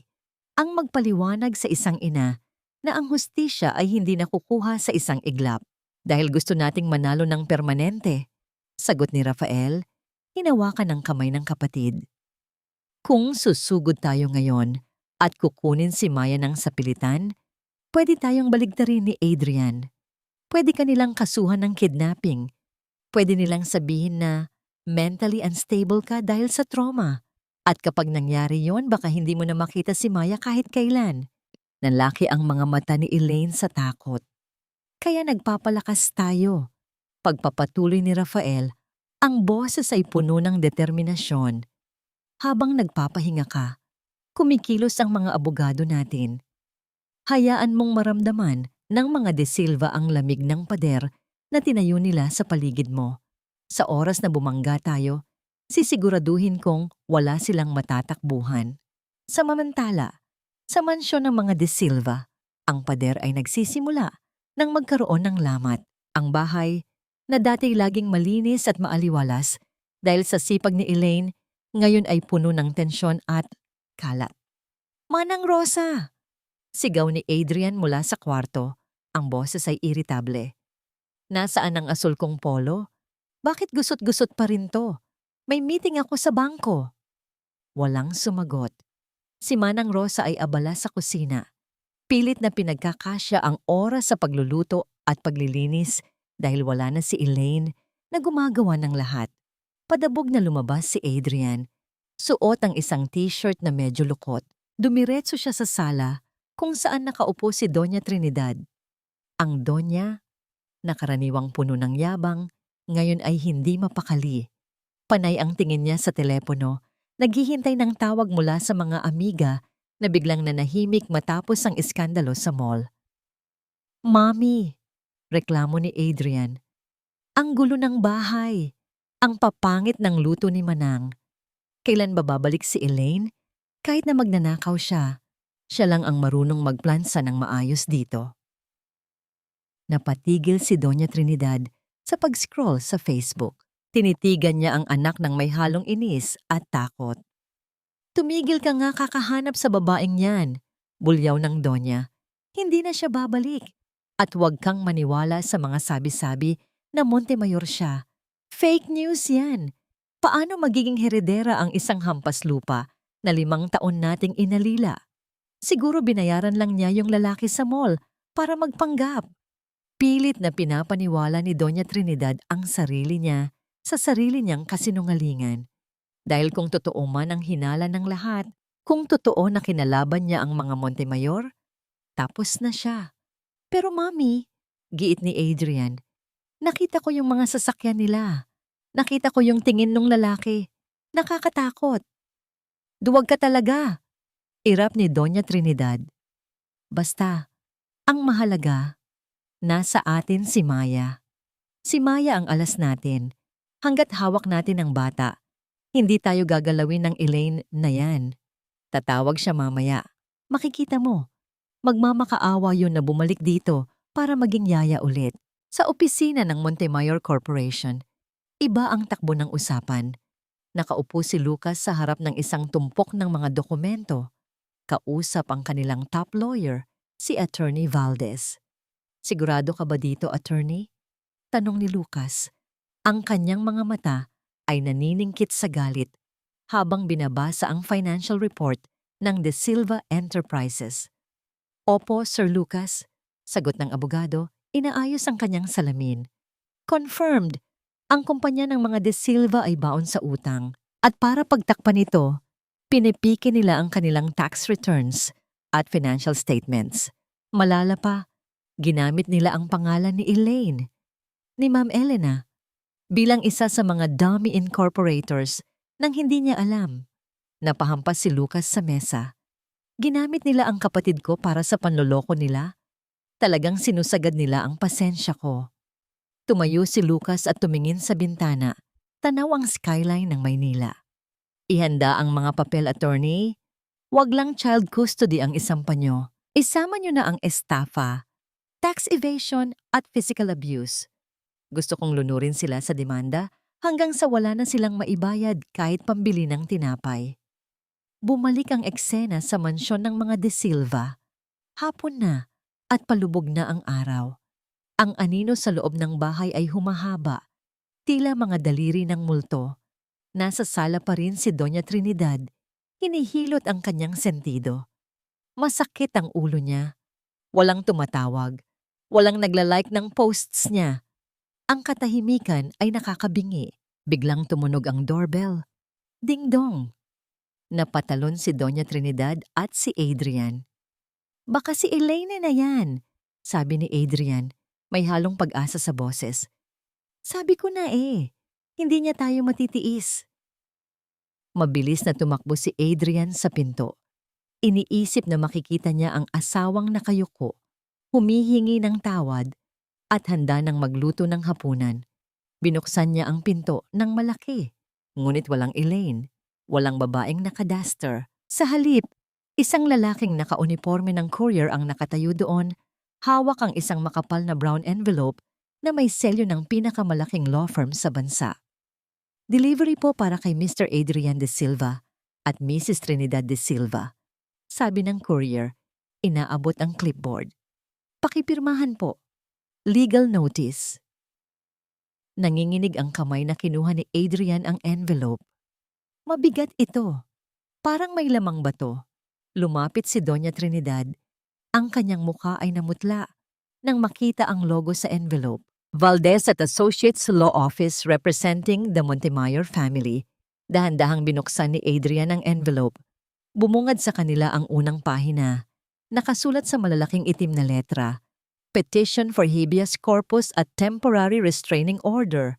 At sa ibaba nito, isang sulat na may tatak ng bangko, Notice of Foreclosure. Napabitaw si Adrian sa papel. Tila huminto ang pag-ikot ng mundo.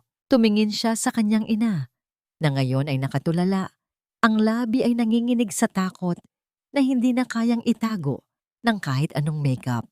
Ang pader na kanilang itinayo ay nagsisimula ng gumuho at ang ingay ng pagbagsak nito ay magiging musika sa pandinig ng mga Montemayor. Ang gate ng Montemayor Estate ay gawa sa matibay na bakal at itim na bato na tila naghihiwalay sa langit at lupa. Sa labas nito, nakaparada ang isang pulang sedan, ang sasakyan ni Adrian na binili pa sa utang, na mukhang laruan kumpara sa naglalakihang pader ng mansyon. Bumaba si Doña Trinidad, suot ang kanyang pinakamahal na alahas at isang gown na sobrang magarbo para sa oras ng tanghali. Sa tabi niya ay si Adrian na pilit inaayos ang kanyang gusot na polo, mukhang hindi mapakali at pinapawisan ng malapot. Sigurado ka ba dito, Mami? Tanong ni Adrian, nakatingin sa mga CCTV camera na nakatutok sa kanila. May court order na silang pinadala. Baka lalo lang tayong mademanda kung manggugulo tayo dito. Tumahimik ka, Adrian. Irap ng Donya habang naglalagay ng lipstick. Anong demanda? Pamilya tayo. Asawa mo ang nandoon. Apo ko ang pinag-aawayan. Sa batas ng tao at batas ng Diyos, may karapatan tayong kausapin sila. At saka, ngumisi siya ng mapakla. Kapag nakita ng mga Montemayor na nandito tayo, matatakot sila sa iskandalo. Alam mo naman ang mga mayayaman, ayaw ng ingay. Pinindot ni Doña Trinidad ang intercom ng sunod-sunod. Tila walang balak tumigil hanggat hindi pinagbubuksan. Sa loob ng mansyon, sa security room, kitang-kita sa malaking monitor ang ginagawa ng mag-ina. Nakaupo si Elaine sa harap ng screen, yakap ang kanyang sarili. Ang kanyang mga mata ay nanlalaki sa takot habang pinapanood ang pamilyar na mukha ng kanyang biyenan. Ang bawat pagngisi ni Doña Trinidad ay nagbabalik ng alaala ng pang-aapi. Ang mga kurot sa tagiliran, ang mga masasakit na salita, ang pagpapalaya sa kanya sa sarili niyang kwarto. Naramdaman niya ang isang mainit na kamay sa kanyang balikat. Si Rafael, huwag kang matakot. Malumanay na sabi ni Rafael, ang boses ay puno ng kasiguraduhan. Hanggat nandito ka sa loob ng pader na ito, hindi ka nila maabot. Panonoorin lang natin sila. Kuya, nanginginig na bulong ni Elaine. Baka kunin nila ako. Baka maniwala ang mga pulis sa kanila. Tingnan mo si Lucas. Turo ni Rafael sa screen. Siya ang bahala. Sa labas, bumukas ang maliit na pinto sa gilid ng gate. Hindi ang malaking gate, kundi ang pinto para sa mga tao. Lumabas si Lucas Montemayor, ang pangalawa sa magkakapatid. Nakasuot siya ng simpleng puting polo, ngunit ang kanyang tindig ay puno ng awtoridad. Sa kanyang kanang kamay, may bitbit siyang isang itim na trash bag. Oh, finally! Sigaw ni Doña Trinidad. Akmang yayakapin si Lucas na parang close sila. Lucas, hiho, kumusta? Nandito kami para sunduin ang asawa ng anak ko. Alam mo na, lover's quarrel lang ito. Masyado naman kayong seryoso sa mga legal notice nyo. Umatras si Lucas, iniiwasan ng yakap ng Donya na parang may nakakahawang sakit ito. Ang kanyang muka ay blanco, walang bahid ng emosyon. Mrs. De Silva, malamig na bati ni Lucas. Wala kayong susunduin dito. Ang kapatid ko ay nasa ilalim ng pangangalaga ng pamilya Montemayor. Kapatid? Tawa ni Doña Trinidad, peke at matinis. Huwag na tayong maglukuhan ni Bohijo. Si Elaine, yung yaya namin, kapatid nyo. Siguro nagkakamali lang kayo ng DNA test. Baka nabayaran lang. Hindi sumagot si Lucas. Sa halip, humarap siya kay Adrian na nakatayo sa likuran ng ina nito. Nakayuko at hindi makatingin ng diretso. Adrian, tawag ni Lucas. Nag-angat ng tingin si Adrian. Ito ang pinadala mo, di ba? Tanong ni Lucas. At inihagis ang itim na trash bag sa paanan ni Adrian. Bumukas ang plastic at tumambad ang laman nito. Ang mga lumang duster ni Elaine, ang kanyang mga punit na tsinelas, at ang ilang piraso ng damit na halos basahan na sa nipis. Yan ang ibinigay niyo sa kapatid namin sa loob ng 5 taon, sabi ni Lucas. Ang boses ay nagsimulang tumaas sa galit. Habang kayo, nagpapakasasa sa pera ng kumpanya, ang kapatid ko, ginawa niyong basahan. At ngayon, may lakas kayo ng loob na pumunta dito at tawagin kaming pamilya? Napatingin si Adrian sa mga damit sa semento. Biglang kumirot ang kanyang dibdib. Naalala niya noong una niyang nakilala si Elaine. Maganda, maayos manamit, puno ng pangarap. Siya ang gumawa nito kay Elaine. Siya ang humubog sa Elaine na naging basahan. Lucas, hindi naman sa ganun. Nauutal na depensa ni Adrian. Mahal ko si Elaine. Mahal? Singal ni Lucas. Kung mahal mo siya, hindi sana siya puno ng peklat ngayon. Umalis na kayo bago ko ipakaladkad ang kotse niyo sa tow truck. Habang nagtatalo sila, napatingala si Adrian sa itaas ng mansyon. Sa balcony ng 2 palapag, may isang babaeng nakatayo. Ang hangin ay nilalaro ang mahaba at itim nitong buhok. Nakasuot ito ng isang puting bestida na lumilipad sa hangin. Malinis at walang bahid ng dumi. Si Elaine. Parang nakakita ng multo si Adrian. Ibang-iba ito sa Elaine na kilala niya. Ang babaeng nasa balcony ay mukhang reyna. Mukhang hindi maabot. Mukhang malaya. Nagtagpo ang kanilang mga mata. Sa distansyang yun, nakita ni Adrian na walang galit sa mukha ni Elaine. Wala ring pagmamahal. Wala. Blanco. At iyon ang pinakamasakit sa lahat. Ang malamang wala na siyang halaga sa babaeng dati lumuluhod para sa kanya. Elaine! Sigaw ni Adrian kumaway. Babe, umuwi ka na. Patawarin mo na ako. Tumalikod si Elaine at dahan-dahang pumasok sa loob ng kwarto. Isinasara ang glass door. Ni hindi siya lumingon muli.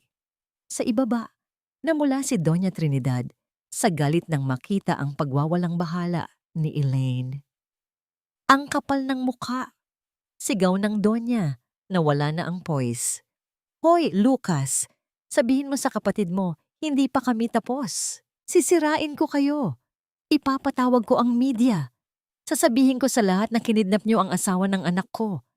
Tingnan natin kung sino ang paniniwalaan ng tao, ang mayamang bully o ang kawawang biyenan. Tinitigan lang siya ni Lucas nang may awa. Gawin mo. Hamon ni Lucas. Dahil sa bawat salitang sasabihin mo sa media, isang kaso ang idadagdag ko sa patong-patong na demanda nyo. Subukan mo, Doña Trinidad. Subukan mong kalabanin ang pader na ito. Sumenya si Lucas sa mga gwardya. Agad na isinara ang maliit na pinto. Ang tunog ng bakal na sumara ay parang tuldok sa usapan. Naiwan sina Adrian at Doña Trinidad sa labas. Mainit, pinagpapawisan, at talunan.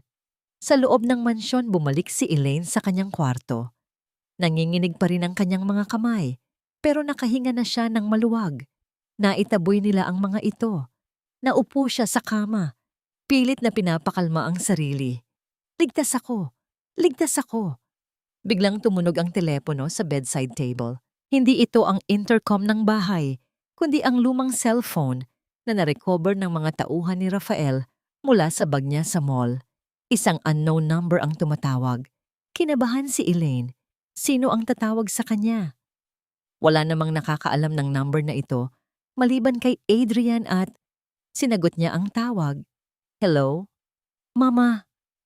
Isang maliit at humihikbing boses ang sumagot. Ang puso ni Elaine ay tila tumigil sa pagtibok.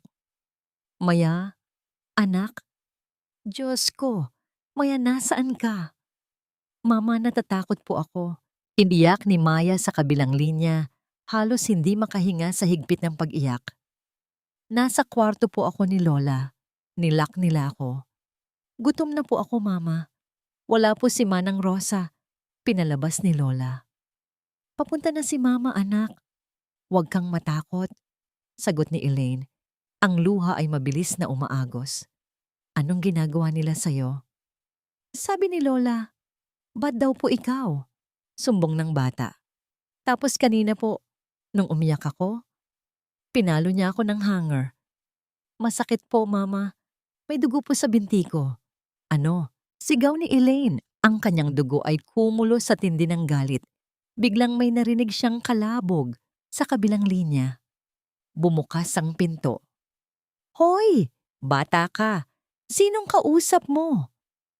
Boses iyon ni Doña Trinidad. Kakauwi lang nila galing sa Montemayor Estate at halatang naghahanap ng mapagbubuntunan ng galit. Lola, wag po. Mama ko po ito. Sigaw ni Maya. Akin na yan. Pak! Isang malakas na tunog ng sampal ang narinig. Sinundan ng matinis na tili ni Maya at ang tunog ng cellphone na bumagsak sa sahig. Mama! Tulong! Mama! At biglang naputol ang linya. Tuot! Tuot! Tuot! Nabitawan ni Elaine ang telepono. Ang katahimikan sa kwarto ay nabasag ng kanyang sariling sigaw, hindi sigaw ng takot, kundi sigaw ng isang inang sinagad na sa dulo. Sa sandaling iyon, namatay ang martir na si Elaine at ipinanganak ang isang halimaw na handang sunugin ang mundo para sa kanyang anak. Hindi na umiyak si Elaine. Pagkababa ng telepono, tuyo ang kanyang mga mata. Ang takot na kanina'y lumalamon sa kanya ay naglaho at ang pumalit ay isang malamig at matinding galit. Ang uri ng galit na kayang sunugin ang buong mundo. Bumukas ang pinto ng kwarto at pumasok si Rafael na alarma sa sigaw ng kapatid kanina. Ngunit natigilan siya nang makita si Elaine. Wala na ang nanginginig na babaeng nakita niya sa ospital. Nakatayo ito, tuwid ang likod, at ang mga mata ay nanlilisik na parang apoy. Kuya, sabi ni Elaine, ang boses ay matatag at walang bahid ng pag-aalinlangan. Dalhin mo ako sa kanila. Ngayon din. Alam ni Rafael na hindi ito pakiusap. Ito ay utos.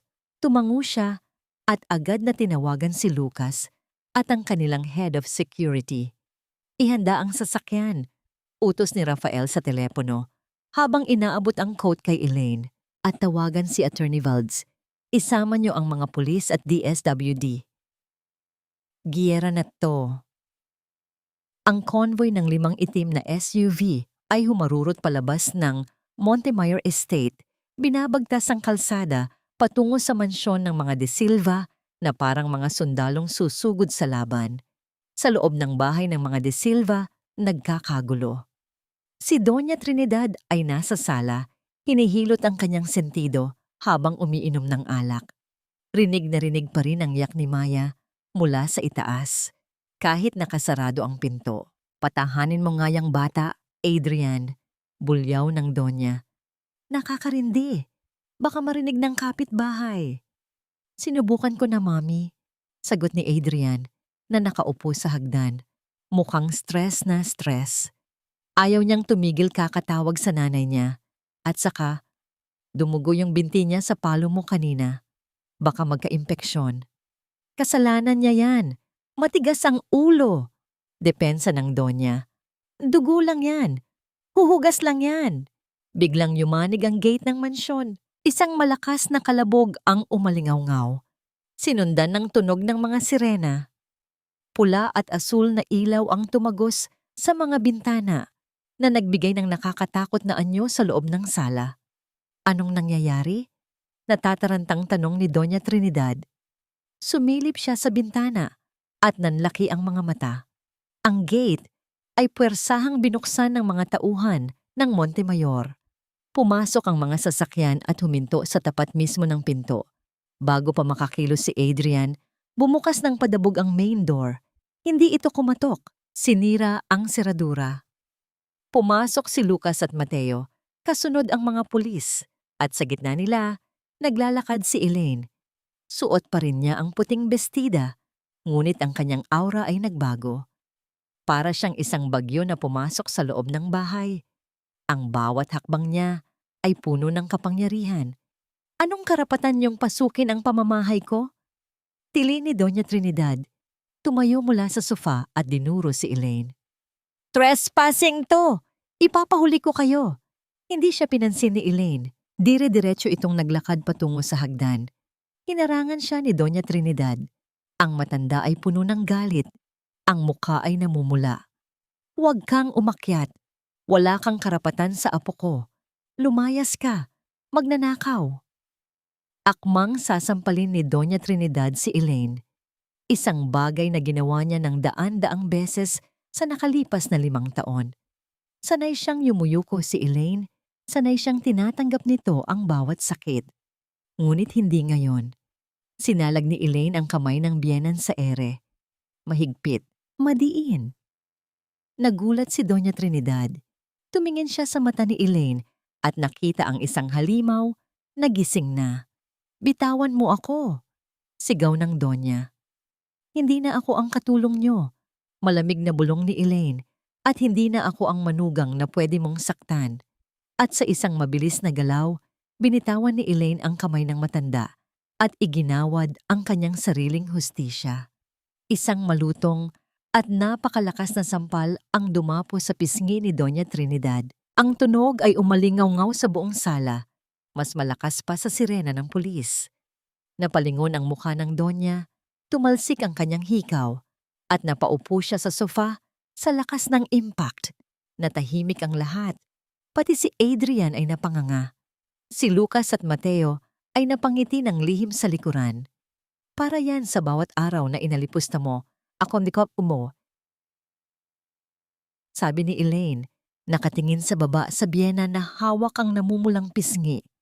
At kung sasaktan mo ulit ang anak ko, hindi lang sampal ang aabutin mo. Iniwan ni Elaine ang nakatulalang biyenan at tumakbo paakyat ng hagdan. Sinundan siya ni Rafael at ng mga social worker. Maya! Anak! Sigaw ni Elaine habang kinakalampag ang pinto ng kwarto ni Doña Trinidad. Nakalak ito. Tabi! Utos ni Rafael. Sa isang sipa, binuksan ni Rafael ang pinto. Bumungad sa kanila ang madilim na kwarto. Sa sulok, sa ilalim ng kama, may isang maliit na bulto na nanginginig. Mama? Agad na dumapa si Elaine sa sahig at inabot ang anak. Maya anak, nandito na si Mama. Ligtas ka na. Gumapang palabas si Maya at yumakap ng mahigpit sa leeg ng ina. Ang bata ay puno ng pasa sa braso at may tuyong dugo sa binti. Ang puso ni Elaine ay nadurog, pero pinilit niyang huwag umiyak. Kailangan niyang maging matatag para sa anak. Binuhat ni Elaine si Maya at lumabas ng kwarto. Nakasunod, ang DSWD mo.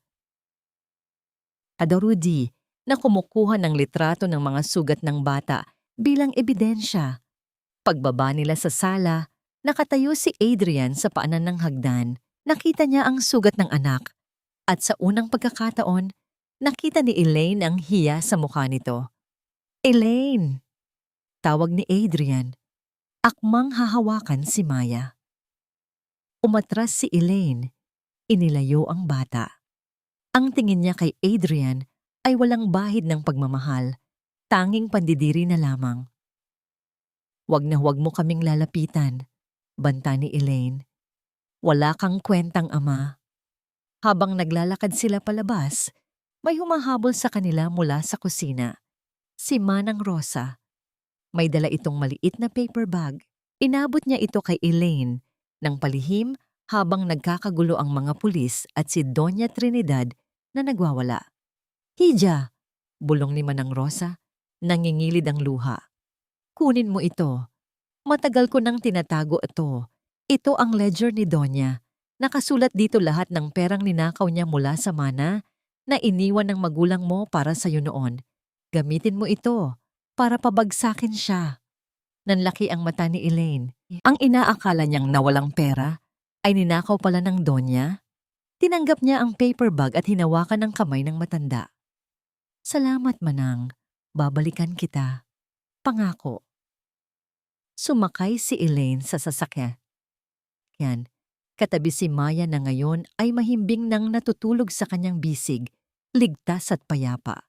Sa labas ng bintana, nakita niya si Doña Trinidad na pilit pinipigilan ng mga pulis habang sumisigaw ng mga sumpa.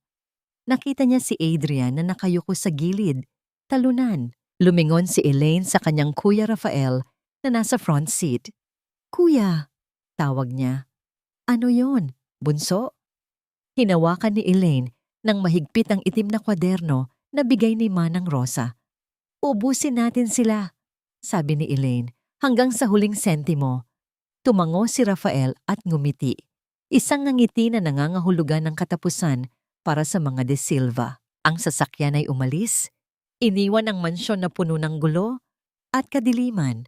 Habang si Elaine ay tumutungo sa isang bagong umaga, hindi na bilang biktima, kundi bilang isang Montemayor. Ang pagbagsak ng imperyo ng mga De Silva ay hindi nangyari sa isang iglap na parang pagsabog, kundi dahan-dahan at masakit, tulad ng isang lumang bahay na inaanay hanggang sa bumigay ang pundasyon. Sa opisina ng De Silva Enterprises, ang katahimikan ay nakakabingi. Dati, ang lugar na ito ay puno ng ingay ng mga empleyadong nagmamadali at mga teleponong walang tigil sa pagtunog para sa mga bagong order. Ngayon, ang tanging naririnig ay ang tunog ng paglilipat ng mga papel at ang mahihinang bulungan ng mga natitirang staff na nag-aalala sa kanilang sweldo. Nakaupo si Adrian sa kanyang opisina, gusot ang buhok at nanginginig ang mga kamay habang hawak ang telepono. Hello? Mr. Tan? Sir? Tungkol po sa shipment natin next week. Naputo lang sasabihin ni Adrian nang marinig ang malamig na sagot sa kabilang linya. Cancel na yon, Adrian. Pull out na kami. Nabalitaan namin ang gulo nyo sa mga Montemayor. Ayaw naming madamay sa kaso. Good luck na lang. Binabaan siya ng telepono. Ito na ang ikalimang kliyente na tumalikod sa kanila ngayong araw.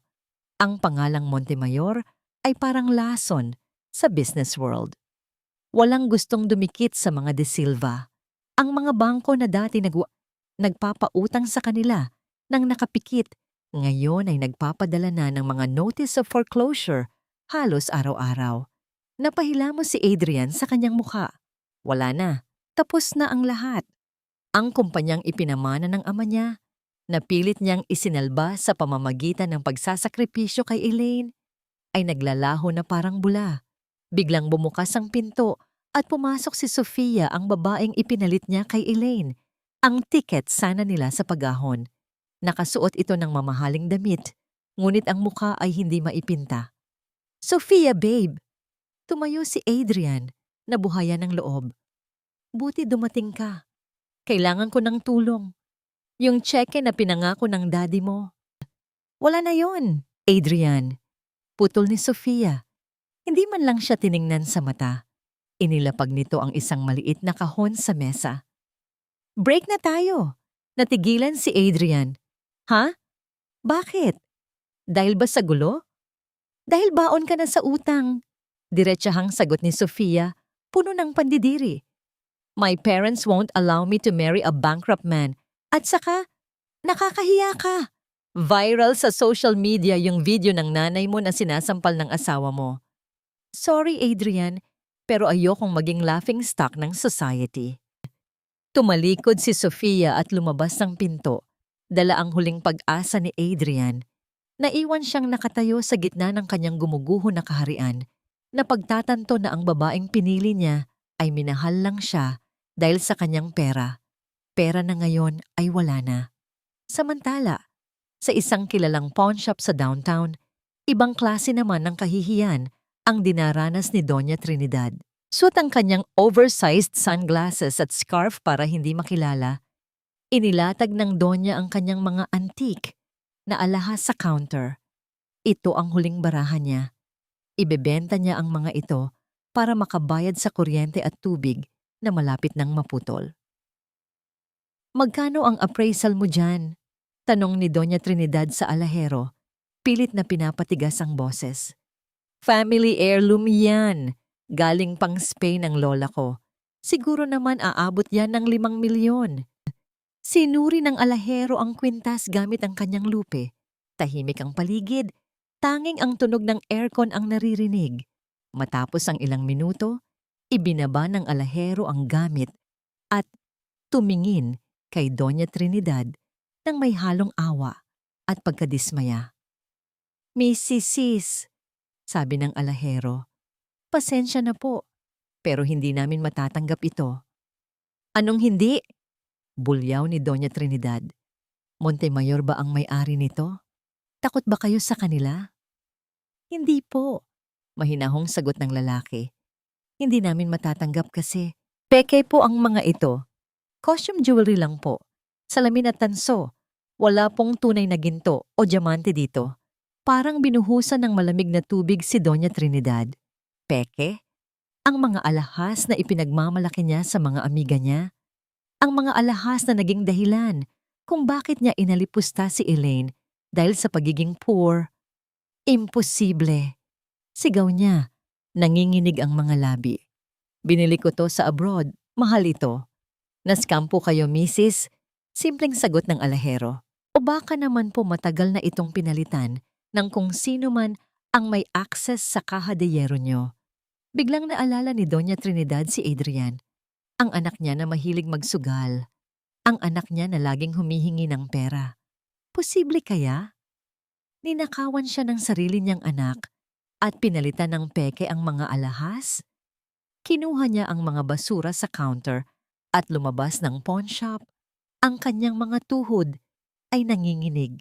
Ang kanyang dangal, ang nag-iisang bagay na pinahahalagahan niya higit sa lahat, ay peke rin pala, gaya ng kanyang mga alahas. Sa kabilang banda ng lungsod, sa hardin ng Montemayor Estate, iba ang ihip ng hangin. Payapa. Maaliwalas, nakaupo si Elaine sa harap ng isang grand piano sa music room na nakaharap sa garden. Katabi niya si Maya, na ngayon ay masigla na, bagaman may mga benda pa rin sa braso. Tinuturuan niya itong tumugtog ng Twinkle Twinkle Little Star. Ang bawat tipa ng piano ay parang patak ng ulan na naghuhugas sa mga sugat ng kanilang nakaraan. Tumatawa si Maya habang pilit na inaabot ng maliliit niyang daliri ang mga tiklado. Pinapanood sila ni Rafael, Lucas at Mateo mula sa pinto. Nakangiti ang mga ito. Ito ang unang beses na narinig nila ang tawa sa loob ng bahay na yon mula nang mamatay ang kanilang mga magulang. "Ang galing naman ng baby ko," puri ni Elaine, hinalikan sa pisngi ang anak. "Mama," sabi ni Maya, tumigil sa pagtugtog. "Hindi na po ba tayo babalik sa bahay na madilim? Kay Lola Monster?" Napangiti si Elaine nang mapait sa tawag ng anak sa lola nito. Hinaplos niya ang buhok ni Maya. "Hindi na anak, dito na tayo. Wala nang mananakit sa'yo." Tumayo si Elaine at lumapit sa bintana. Nakita niya ang kanyang refleksyon sa salamin. Hindi na siya ang babaeng nakadaster. Suot niya ang isang simpleng blusa at pantalon. Disente, malinis. Hawak niya ngayon ang posisyon bilang head ng Montemayor Foundation, tumutulong sa mga babaeng biktima ng pang-aabuso. Ang kanyang sakit ay ginawa niyang lakas, ngunit alam niyang hindi pa tapos ang laban. Ang mga De Silva ay sugatan, pero buhay pa. At ang sugatang hayop ay mas delikado. Kinagabihan, habang naghahapunan ng pamilya Montemayor, biglang tumunog ang cellphone ni Lucas. Isang notification mula sa social media ang sunod-sunod na pumapasok. Kuya Raf, Elaine. Seryosong tawag ni Lucas. Kailangan niyong makita to. Inabot ni Lucas ang tablet. Sa screen, nakalive si Doña Trinidad. Nasa isang masikip at madilim na kwarto siya. Wala siyang makeup, magulo ang buhok, at umiiyak ng humahagulgol sa harap ng kamera. Tulong! Tulungan niyo ako! Iyak ni Doña Trinidad. Umaarte na parang biktima ng kalamidad. Inapi ako. Inagaw ng manugang ko ang apo ko. Ginamit niya ang yaman ng kabit niya para paikutin ng batas. At ngayon, biglang humawak si Doña Trinidad sa kanyang dibdib. Nanlaki ang mga mata at umarte na parang hinihika. Ah! Ang puso ko! Adrian! Tulong! Pinapatay nila ako! At sa harap ng libo-libong viewers, bumagsak si Doña Trinidad sa sahig. Nagkikisay. Ang live video ay naputol, naiwan ang mga manunood sa shock at awa. Ang comment section ay mabilis na napuno. Grabe naman yung Elaine, walang utang na loob. Kawawa naman ang matanda. Boycott Montemayor. Ibinalibag ni Mateo ang tinidor sa mesa. Nag-iinarte lang yan. Oscar awardee sa kasamaan. Ngunit nanatiling kalmado si Rafael. Tumingin siya kay Elaine. Inaasahan niyang matataranta ang kapatid, pero nakita niya itong kalmado lang na humihiwa ng steak. Hayaan niyo siya. Malamig na sabi ni Elaine, hindi man lang nagtaas ng tingin. Gusto niya ng audience? Pagbibigyan natin siya. Pero sa susunod na humarap siya sa kamera, sisiguraduhin kong nasa loob na siya ng korte at hindi siya makaka-acting doon. Ang digmaan ay lumipat mula sa boardroom patungo sa hukuman ng opinyon ng publiko. At si Elaine ay handa ng maging huwes at berdugo. Ang conference room ng Montemayor Tower ay puno hanggang sa dulo. Daan-daang reporters, bloggers, at camera crew ang nagsisiksikan, nag-aagawan sa pinakamagandang pwesto. Ang hangin ay mabigat, amoy kape at tensyon. Ang bawat bulungan ay tungkol sa video ni Doña Trinidad na kumalat sa social media. Ang video kung saan inaakusahan niya ang mga Montemayor ng pang-aapi. Sa backstage, nakatayo si Elaine sa harap ng salamin. Suot niya ang isang purong puting pantsuit. Simple ngunit may awtoridad. Wala na ang bakas ng takot sa kanyang mukha. Ang kanyang buhok ay nakapusod ng maayos at ang kanyang mga mata ay kalmado, gaya ng dagat bago ang bagyo. Handa ka na ba? Tanong ni Rafael. Inaayos ang lapel ng kanyang coat. Pwede tayong umatras. Pwede nating hayaan ang mga abogado na ang humarap. Umiling si Elaine. Hinawakan niya ang kamay ng kuya niya. Hindi kuya, ako ang siniraan nila. Ako rin ang tatapos nito. Lumabas sila sa entablado. Ang liwanag ng camera flash ay nakakabulag, parang libo-libong kidlat na sabay-sabay na tumama. Click, click, click. Ang tunog ng mga shutter ay parang ulan sa bubong. Umupo si Elaine sa gitna. Katabi sina Rafael at Attorney Valdez. Magandang umaga, panimula ni Rafael. Ang kanyang boses ay malakas at puno ng kapangyarihan. Nagpatahimik sa buong kwarto. Nandito kami hindi para makipagdrama, kundi para ilabas ang katotohanan. Ngunit bago pa man makapagsalita si Elaine, biglang bumukas ang pinto sa likuran ng hall. Itigil niyo yan. Lahat ng kamera ay lumingon. Pumasok si Doña Trinidad. Nakaupo sa wheelchair, may neck brace at mukhang hirap na hirap huminga. Tulak-tulak siya ni Adrian na mukhang hindi nakatulog ng ilang araw. Nagkagulo ang media. Ito ang scoop na hinihintay nila. Tingnan niyo ang ginawa nila sa akin. Iyak ni Doña Trinidad. Itinuturo si Elaine gamit ang nanginginig na kamay. Inatake ako sa puso dahil sa stress. Inagaw nila ang apo ko. At ngayon, ginagamit nila ang pera nila para baligtarin ang kwento. Maawa kayo sa isang matandang tulad ko. Ang mga reporter ay nagsimulang magtanong nang sabay-sabay kay Elaine. Totoo ba ito, Miss Montemayor? Inapi niyo ba ang biyenan niyo? Nanatiling kalmado si Elaine. Hindi siya tumayo. Hindi siya sumigaw. Hinintay niyang matapos ang drama ni Doña Trinidad. Nang tumahimik ang matanda para huminga, doon nagsalita si Elaine. "Tapos na po kayo, Doña Trinidad?" Tanong ni Elaine, ang boses ay malamig at diretso. "Dahil kung tapos na kayong umarte, oras na para manood tayo ng totoong pelikula." Sumenya si Elaine sa technical booth. Namatay ang mga ilaw sa hall. Ang malaking LED screen sa likuran ni Elaine ay umilaw.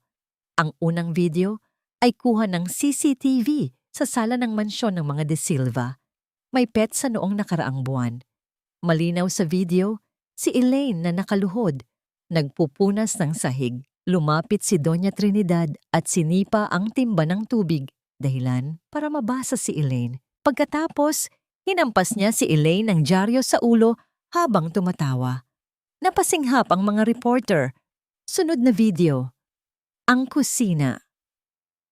Nakikita si Doña Trinidad na pinapakain si Elaine ng panis na kanin habang nakatalikod si Adrian na naglalaro sa cellphone. Hindi totoo yan! Edited yan!" Sigaw ni Doña Trinidad. Pilit na tumatayo mula sa wheelchair. Nakakalimutan ng kanyang sakit. "Peke yan! Deepfake!" "Peke ba?" Tanong ni Attorney Valdez. "Kung ganoon, ipaliwanag niyo ito." Nagbago ang imahe sa screen. Mga medical certificate, mga litrato ng pasa ni Maya, mga x-ray ng ribs ni Elaine na nagkaroon ng lamat noon dahil sa tulak ni Adrian, at ang pinakamatindi, ang mga pahina ng ledger o ang itim na kwaderno.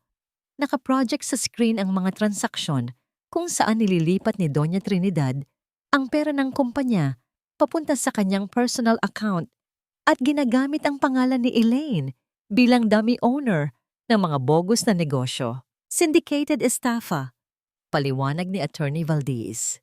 Tax evasion, child abuse, serious illegal detention, at falsification of public documents. Namutla si Adrian. Tumingin siya sa screen pagkatapos ay sa ina niya at huli kay Elaine. Alam niyang tapos na sila. Wala nang lulusutan.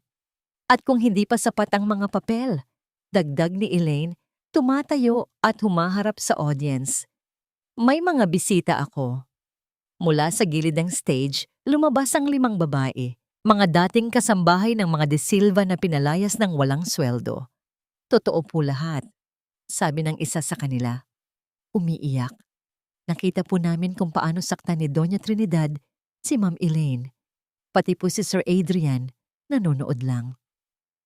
Minsan po, siya pa ang nagsasara ng pinto para hindi marinig ng kapitbahay ang sigaw."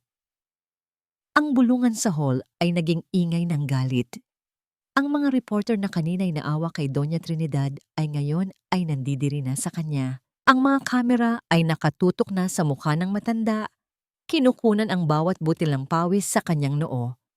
Hindi. Bulong ni Doña Trinidad. Umaatras ang wheelchair. "Adrian, may gawin ka. Magsalita ka. Sabihin mong sinungaling sila." Tumingin si Adrian sa ina niya. Tumingin siya sa mga kamera. Tumingin siya sa mga pulis na naghihintay sa pinto. Sa isang iglap, nanaig ang pagiging duwag ni Adrian. Binitawan niya ang hawakan ng wheelchair. Umatras siya palayo sa kanyang ina. "Wala akong alam dyan," sabi ni Adrian. Ang boses ay nanginginig, pero malakas sapat para marinig ng mikropono. Si Mommy ang may gawa ng lahat. Sinunod ko lang siya dahil takot ako sa kanya. Biktima rin ako." Nanlaki ang mga mata ni Doña Trinidad. Ang kanyang anak, ang kaisa-isa niyang kakampi, ay tinapon siya sa ilalim ng bus para iligtas ang sarili. "Adrian, walang hiya ka," sigaw ng Donya. Akmang susuguri ng anak, pero bigla siyang napahawak sa dibdib. Sa pagkakataong ito, totoo na ang sakit. "Doña Trinidad de Silva," sabi ng isang pulis na lumapit. Hawak ang isang papel. "May warrant of arrest po kayo. Kayo ay inaaresto para sa kasong qualified theft at child abuse. May karapatan kayong manahimik." Nagkagulo ang mga tao. Kinukunan ng litrato ang pagposas kay Doña Trinidad. Nagpupumiglas ito. Sumisigaw, nagmumura, na wala na ang lahat ng poise at dangal na iningatan niya sa buong buhay niya. Elaine, tulungan mo ako. Sigaw ng Donya habang kinakaladkad palabas. Manugang kita. Pamilya tayo. Huwag mo akong hayaang makulong. Tumingin si Elaine sa kanya. Walang ngiti, walang saya. Tanging awa lang para sa isang taong kinain ng sariling kasamaan. Ang pamilya, hindi nananakit, Doña Trinidad, sagot ni Elaine nang mahina. At ang hustisya, hindi namimili ng apelyido. Nang mailabas na ang Donya, naiwan si Adrian sa gitna ng stage, nakayuko. Iniiwasan ang mga tingin ng tao. Lumapit sa kanya ang isa pang pulis. Sir Adrian, sumama na rin po kayo. Kailangan naming kunin ang statement nyo bilang accomplice. Tumingin si Adrian kay Elaine sa huling pagkakataon. Nakita niya itong niyakap ni Rafael at Lucas. Nakita niya ang kapayapaan sa mukha nito. At doon, naintindihan ni Adrian na hindi lang pera ang nawala sa kanya. Nawala sa kanya ang nag-iisang babaeng totoong nagmahal sa kanya kahit wala siyang pera. Humarap si Elaine sa mga kamera. Huminga siya ng malalim. Sa lahat ng mga babaeng nanonood, sa mga nakakaranas ng pang-aapi sa loob ng sarili nilang tahanan. Sabi ni Elaine, ang boses ay puno ng emosyon. Huwag kayong matakot magsalita. Hindi kayo nag-iisa. Ang inyong katahimikan ang nagpapalakas sa kanila. Ang inyong boses ang tatapos sa kanila. Nagpalakpakan ang mga tao, hindi dahil sa drama, kundi dahil sa tagumpay ng isang babaeng lumaban. Sa labas ng bintana, ang araw ay sumisikat na. Tapos na ang mahabang gabi ni Elaine. Ang mansyon ng mga De Silva ay hindi na mukhang palasyo. Sa harap ng gate na dati kinatatakutan ni Elaine, may nakapaskil na ngayong malaking karatula mula sa bangko. Foreclose. Ang mga damo sa hardin ay matatangkad na at tuyot, at ang pintuan ay may selyo ng korte. Ang lahat ng karangyaan na ipinagmalaki ni Doña Trinidad ay kinuha na ng hangin. Iniwan ang isang kalansay ng bahay na puno ng alikabok. Sa isang maliit at madilim na boarding house, sa dulo ng isang masikip na eskinita, nakaupo si Adrian sa gilid ng isang manipis na papag. Ang amoy ng kulob na hangin at kanal sa labas ay malayo sa amoy ng mamahaling pabango na nakasanayan niya. Hawak niya ang isang botelya ng murang alak. Ang kanyang mga mata ay nakatitig sa kawalan. Wala na ang kanyang kumpanya. Wala na ang kanyang mga kaibigan. Ang kanyang ina ay nasa ospital ng kulungan. Patuloy na isinisigaw ang mga sumpa sa bawat nurse na lumalapit. At siya ay naiwang mag-isa, nilalamon ng pagsisisi na huli na para itama. Isang marahas na katok sa pinto ang bumitaw sa kanyang pagkakatulala. Adrian, magbayad ka na ng renta. Kung hindi, ilalabas ko ang mga gamit mo sa kalsada. Sigaw ng may-ari ng bahay. Hindi kumilos si Adrian. Wala na siyang perang pambayad. Ang huling sentimo niya ay naubos na sa mga utang na hindi niya kayang bayaran. Kinabukasan, nagpa siya si Adrian na gawin ang huling bagay na alam niyang magliligtas sa kanya. Naglakad siya patungo sa Montemayor Estate. Pagod, marumi ang suot at gutom. Naniniwala siya na sa kabila ng lahat, ang pusong mamon ni Elaine ay hindi siya matitiis. Pag-ibig ang naging sandata niya noon at aasa siyang pag-ibig pa rin ang magliligtas sa kanya ngayon. Naghihintay siya sa labas ng gate ng mahigit 5 oras sa ilalim ng matirik na araw. Nang bumukas ang malaking gate upang lumabas ang sasakyan ni Rafael, humarang si Adrian. Agad na huminto ang sasakyan. Bumaba ang mga bodyguard, ngunit pinigilan sila ni Elaine. Dahan-dahang bumaba si Elaine mula sa likuran ng sasakyan. Nakasuot siya ng isang asul na dress na tila kulay ng dagat sa umaga. Ang kanyang balat ay kumikinang sa ilalim ng araw at ang kanyang mga mata ay wala ng bahid ng takot. Sa tabi niya ay nakatayo si Rafael na parang isang higanting pader na handang protektahan ang kapatid. Elaine, tawag ni Adrian. Ang boses ay garalgal. Akma siyang lalapit, ngunit hinarangan siya ng mga bodyguard. Babe, patawarin mo ako. Alam kong nagkamali ako, pero pinilit lang ako ni Mommy. Ikaw lang ang mahal ko, Elaine. Maawa ka sa akin. Wala na akong matuluyan. Para na rin kay Maya, buuin nating muli ang pamilya natin. Tinitigan siya ni Elaine. Matagal. Pinagmasdan niya ang lalaking dati sinamba niya. Nakita niya ang gusot nitong polo, ang nanginginig nitong mga kamay, at ang desperasyon sa mga mata nito. Ngunit sa loob ng puso ni Elaine, walang galit na sumiklab, walang puot. Ang naramdaman niya ay mas masakit pa sa galit, kawalan ng pakiramdam. Adrian, malumanay na sabi ni Elaine, ang boses ay payapa gaya ng hangin. Huwag mong gamitin ang anak ko para sa sarili mong kapakanan. Nawala ang karapatan mong tawaging pamilya ang anak ko noong hinayaan mong saktan siya ng ina mo. Magbabago ako, pangako. Sigaw ni Adrian, lumuhod siya sa semento. Hindi inaalintana ang mga usisero. Gagawin ko ang lahat. Mamasukan ako bilang driver nyo. Maglilinis ako ng bahay nyo. Huwag mo lang akong iwan ng ganito. Lumapit si Elaine ng kaunti. Dinukot niya ang isang maliit na bagay mula sa kanyang bulsa. Isang gintong singsing, ang kanilang singsing sa kasal na binili nila sa isang maliit na sanglaan noong nagsisimula pa lang sila. Inilapag ni Elaine ang singsing sa palad ni Adrian. Ang singsing na ito ay simbolo ng pangako.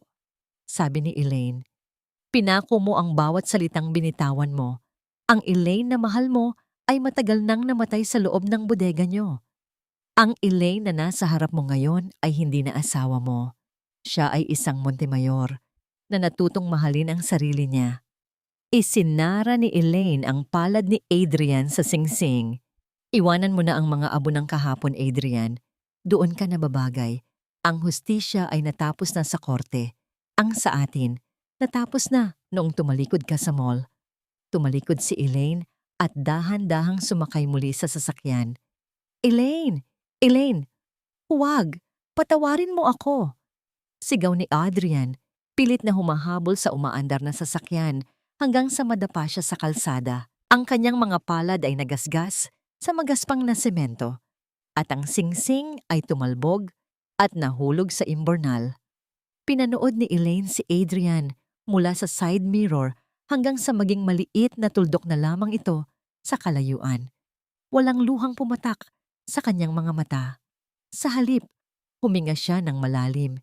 Isang hininga ng tunay na kalayaan. Sa loob ng sasakyan, hinawakan ni Rafael ang kamay ng kanyang kapatid. Ayos ka lang ba, bunso? Ngumiti si Elaine, isang nangiting abot hanggang sa kanyang mga mata. Ayos lang ako, kuya. Sa wakas, malaya na ako. Pagdating nila sa mansyon ng mga Montemayor, sinalubong sila ni Maya na tumatakbo sa hardin. Yakap-yakap ng bata ang kanyang bagong manika at ang kanyang binti ay wala na ang mga pasa. Tanging maliliit na peklat na lamang na magpapaalala ng kanyang katapangan. Mama! Kuya Raf! Tingnan niyo po, ang ganda ng bulaklak. Sigaw ni Maya. Ipinapakita ang isang dilaw na mirasol o sunflower. Binuhat ni Elaine ang anak at hinalikan ito sa noo. Ang bango ng bata ay sapat na upang burahin ang lahat ng amoy ng luma at madilim na kahapon. Sa isang sulok ng hardin, nakatayo ang isang maliit na gazebo.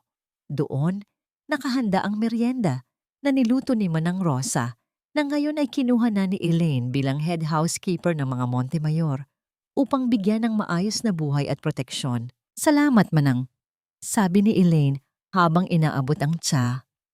Wala yon, Hija. Ngiti ng matanda. Karapat-dapat ka sa bawat sandali ng katahimikang ito. Habang lumulubog ang araw, nagkulay kahel at lila ang langit. Tumingala si Elaine sa itaas. Ang gasuklay na buwan ay nagsisimula nang magpakita sa kabila ng liwanag ng araw. Hinawakan niya ang palawit ng kanyang kwintas. Hindi na siya nag-iisa. Ang mga tanging tinitira niya sa kanyang buhay ay ang mga taong tunay na nagmamahal sa kanya. Ang mga De Silva ay naging bahagi na lamang ng isang masamang panaginip na unti-unti nang naglalaho sa pagsikat ng bagong umaga. 3 taon ang mabilis na lumipas, gaya ng agos ng ilog na pilit na hinuhugasan ang mga bakas ng nakaraan. Sa gitna ng isang malawak na hardin sa loob ng Montemayor Estate, isang marangyang ngunit simpleng pagtitipon ang nagaganap.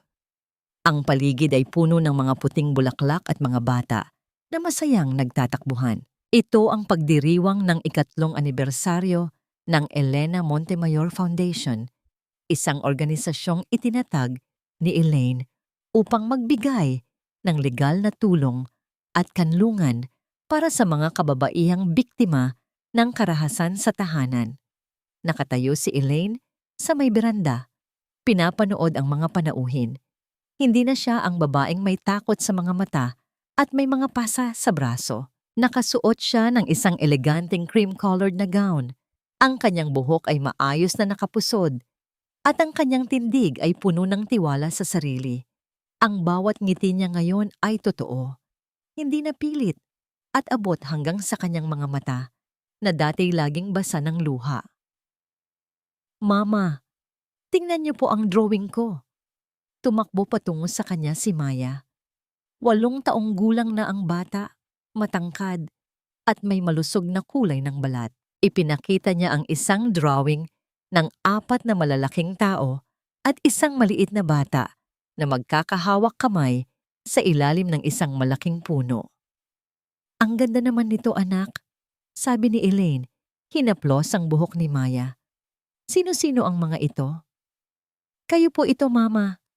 Tapos si Tito Rafael, Tito Lucas, at Tito Mateo," paliwanag ni Maya nang may malawak na ngiti.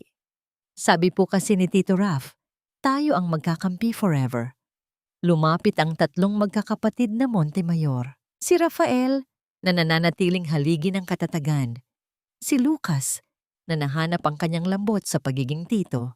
At si Mateo, na laging handang makipaglaro kay Maya. "Handa na ang lahat sa loob, Elena," sabi ni Rafael.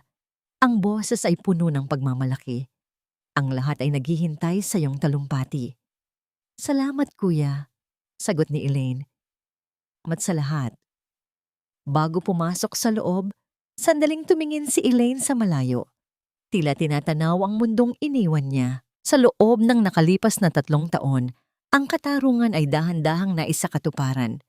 Si Doña Trinidad ay nananatili sa loob ng piitan. Hindi dahil sa kawalan ng pera, kundi dahil sa dami ng mga kasong napatunayan laban sa kanya. Ang kanyang tinig na dati naghahari sa mansyon, ngayon ay naririnig na lamang sa loob ng 4 na sulok ng malamig na rehas, kung saan wala nang nakikinig sa kanyang mga utos. Si Adrian naman ay naging isang anino ng nakaraan. Ayon sa balita, nagtatrabaho siya bilang isang hamak na kargador sa pantalan, namumuhay sa isang maliit na kwarto na kasing sikip ng bodega kung saan niya dating ikinulong si Elaine. Tuwing gabi, tinititigan niya ang mga pahayagan na naglalaman ng larawan ni Elaine, hindi upang mangarap na bumalik, kundi upang harapin ang katotohanang siya ang sumira sa sarili niyang kaligayahan. Napangiti si Elaine nang may halong lungkot. Tinanong niya ang kanyang sarili, "Napatawad ko na ba sila?" Ang sagot ay nahanap niya sa katahimikan ng kanyang puso. Napatawad na niya ang mga De Silva, hindi dahil naging mabuti sila, kundi dahil ayaw na niyang bitbitin ang bigat ng galit sa kanyang paglalakbay. Ang pagpapatawad ay hindi nangangahulugan ng pagbabalik. Ito ay nangangahulugan ng pagbitiw sa kadena na nag-uugnay sa kanya sa kanyang mga mang-aapi. Pumasok si Elaine sa loob ng ballroom. Ang lahat ay tumayo at nagpalakpakan. Lumapit siya sa podium. Ang bawat hakbang ay may kasiguraduhan. "Magandang gabi sa inyong lahat," panimula niya. Ang kanyang boses ay malinaw na umalingaw-ngaw sa buong silid. "Maraming nagtatanong sa akin kung paano ko nalampasan ang dilim ng aking nakaraan. Ang sagot ko ay simple lamang. Nahanap ko ang aking sarili sa gitna ng pagkawasak." Tumingin siya kay Maya na nakaupo sa harap. at sa kanyang mga kapatid na nakatayo sa gilid. Ang tunay na yaman ay hindi nasusukat sa ginto o sa apelyido. Pagpapatuloy ni Elaine, ito ay nasusukat sa dambana ng kapayapaan na itinatayo natin sa loob ng ating puso. Ang bawat sugat ay hindi simbolo ng kahihiyan, kundi tatak ng ating katapangan na muling bumangon. Habang nagsasalita si Elaine, ang gasuklay na buwan sa kanyang kwintas ay kumikinang sa ilalim ng mga ilaw. Hindi na ito isang simbolo ng pagiging ulila, kundi isang paalala na kahit sa gitna ng pinakamadilim na gabi, may liwanag na laging sisikat. Pagkatapos ng talumpati, lumabas muli si Elaine sa beranda. Ang hangin ng gabi ay malamig at sariwa. Naramdaman niya ang presensya ng kanyang kuya Rafael sa kanyang likuran. Tapos na ang lahat, Elena, bulong ni Rafael. Wala nang luluha pa. Umiling si Elaine ng bahagya at lumingon sa kanyang kapatid. May isang butil ng luhang dumaloy sa kanyang pisngi. Isang luha na kasing kintab ng diamante. Ito na ang huling luha, kuya, ngiti ni Elaine. At sa pagkakataong ito, hindi ito luha ng sakit. Ito ay luha ng pasasalamat dahil sa wakas, ako ay malaya na. At sa ilalim ng malawak na langit ng Maynila, ang kwento ni Elaine ay nagwakas. Hindi sa isang madugong paghihiganti, kundi sa isang payapang tagumpay. Ang dating manugang na inalipusta ay naging isang babaeng kinikilala, hindi dahil sa kanyang yaman, kundi dahil sa kanyang gilas, sa kanyang dangal, at sa kanyang pusong hindi kailanman sumuko. Ang bukang liwayway ay dumating na, at ang liwanag nito ay hinding-hindi na muling maglalaho.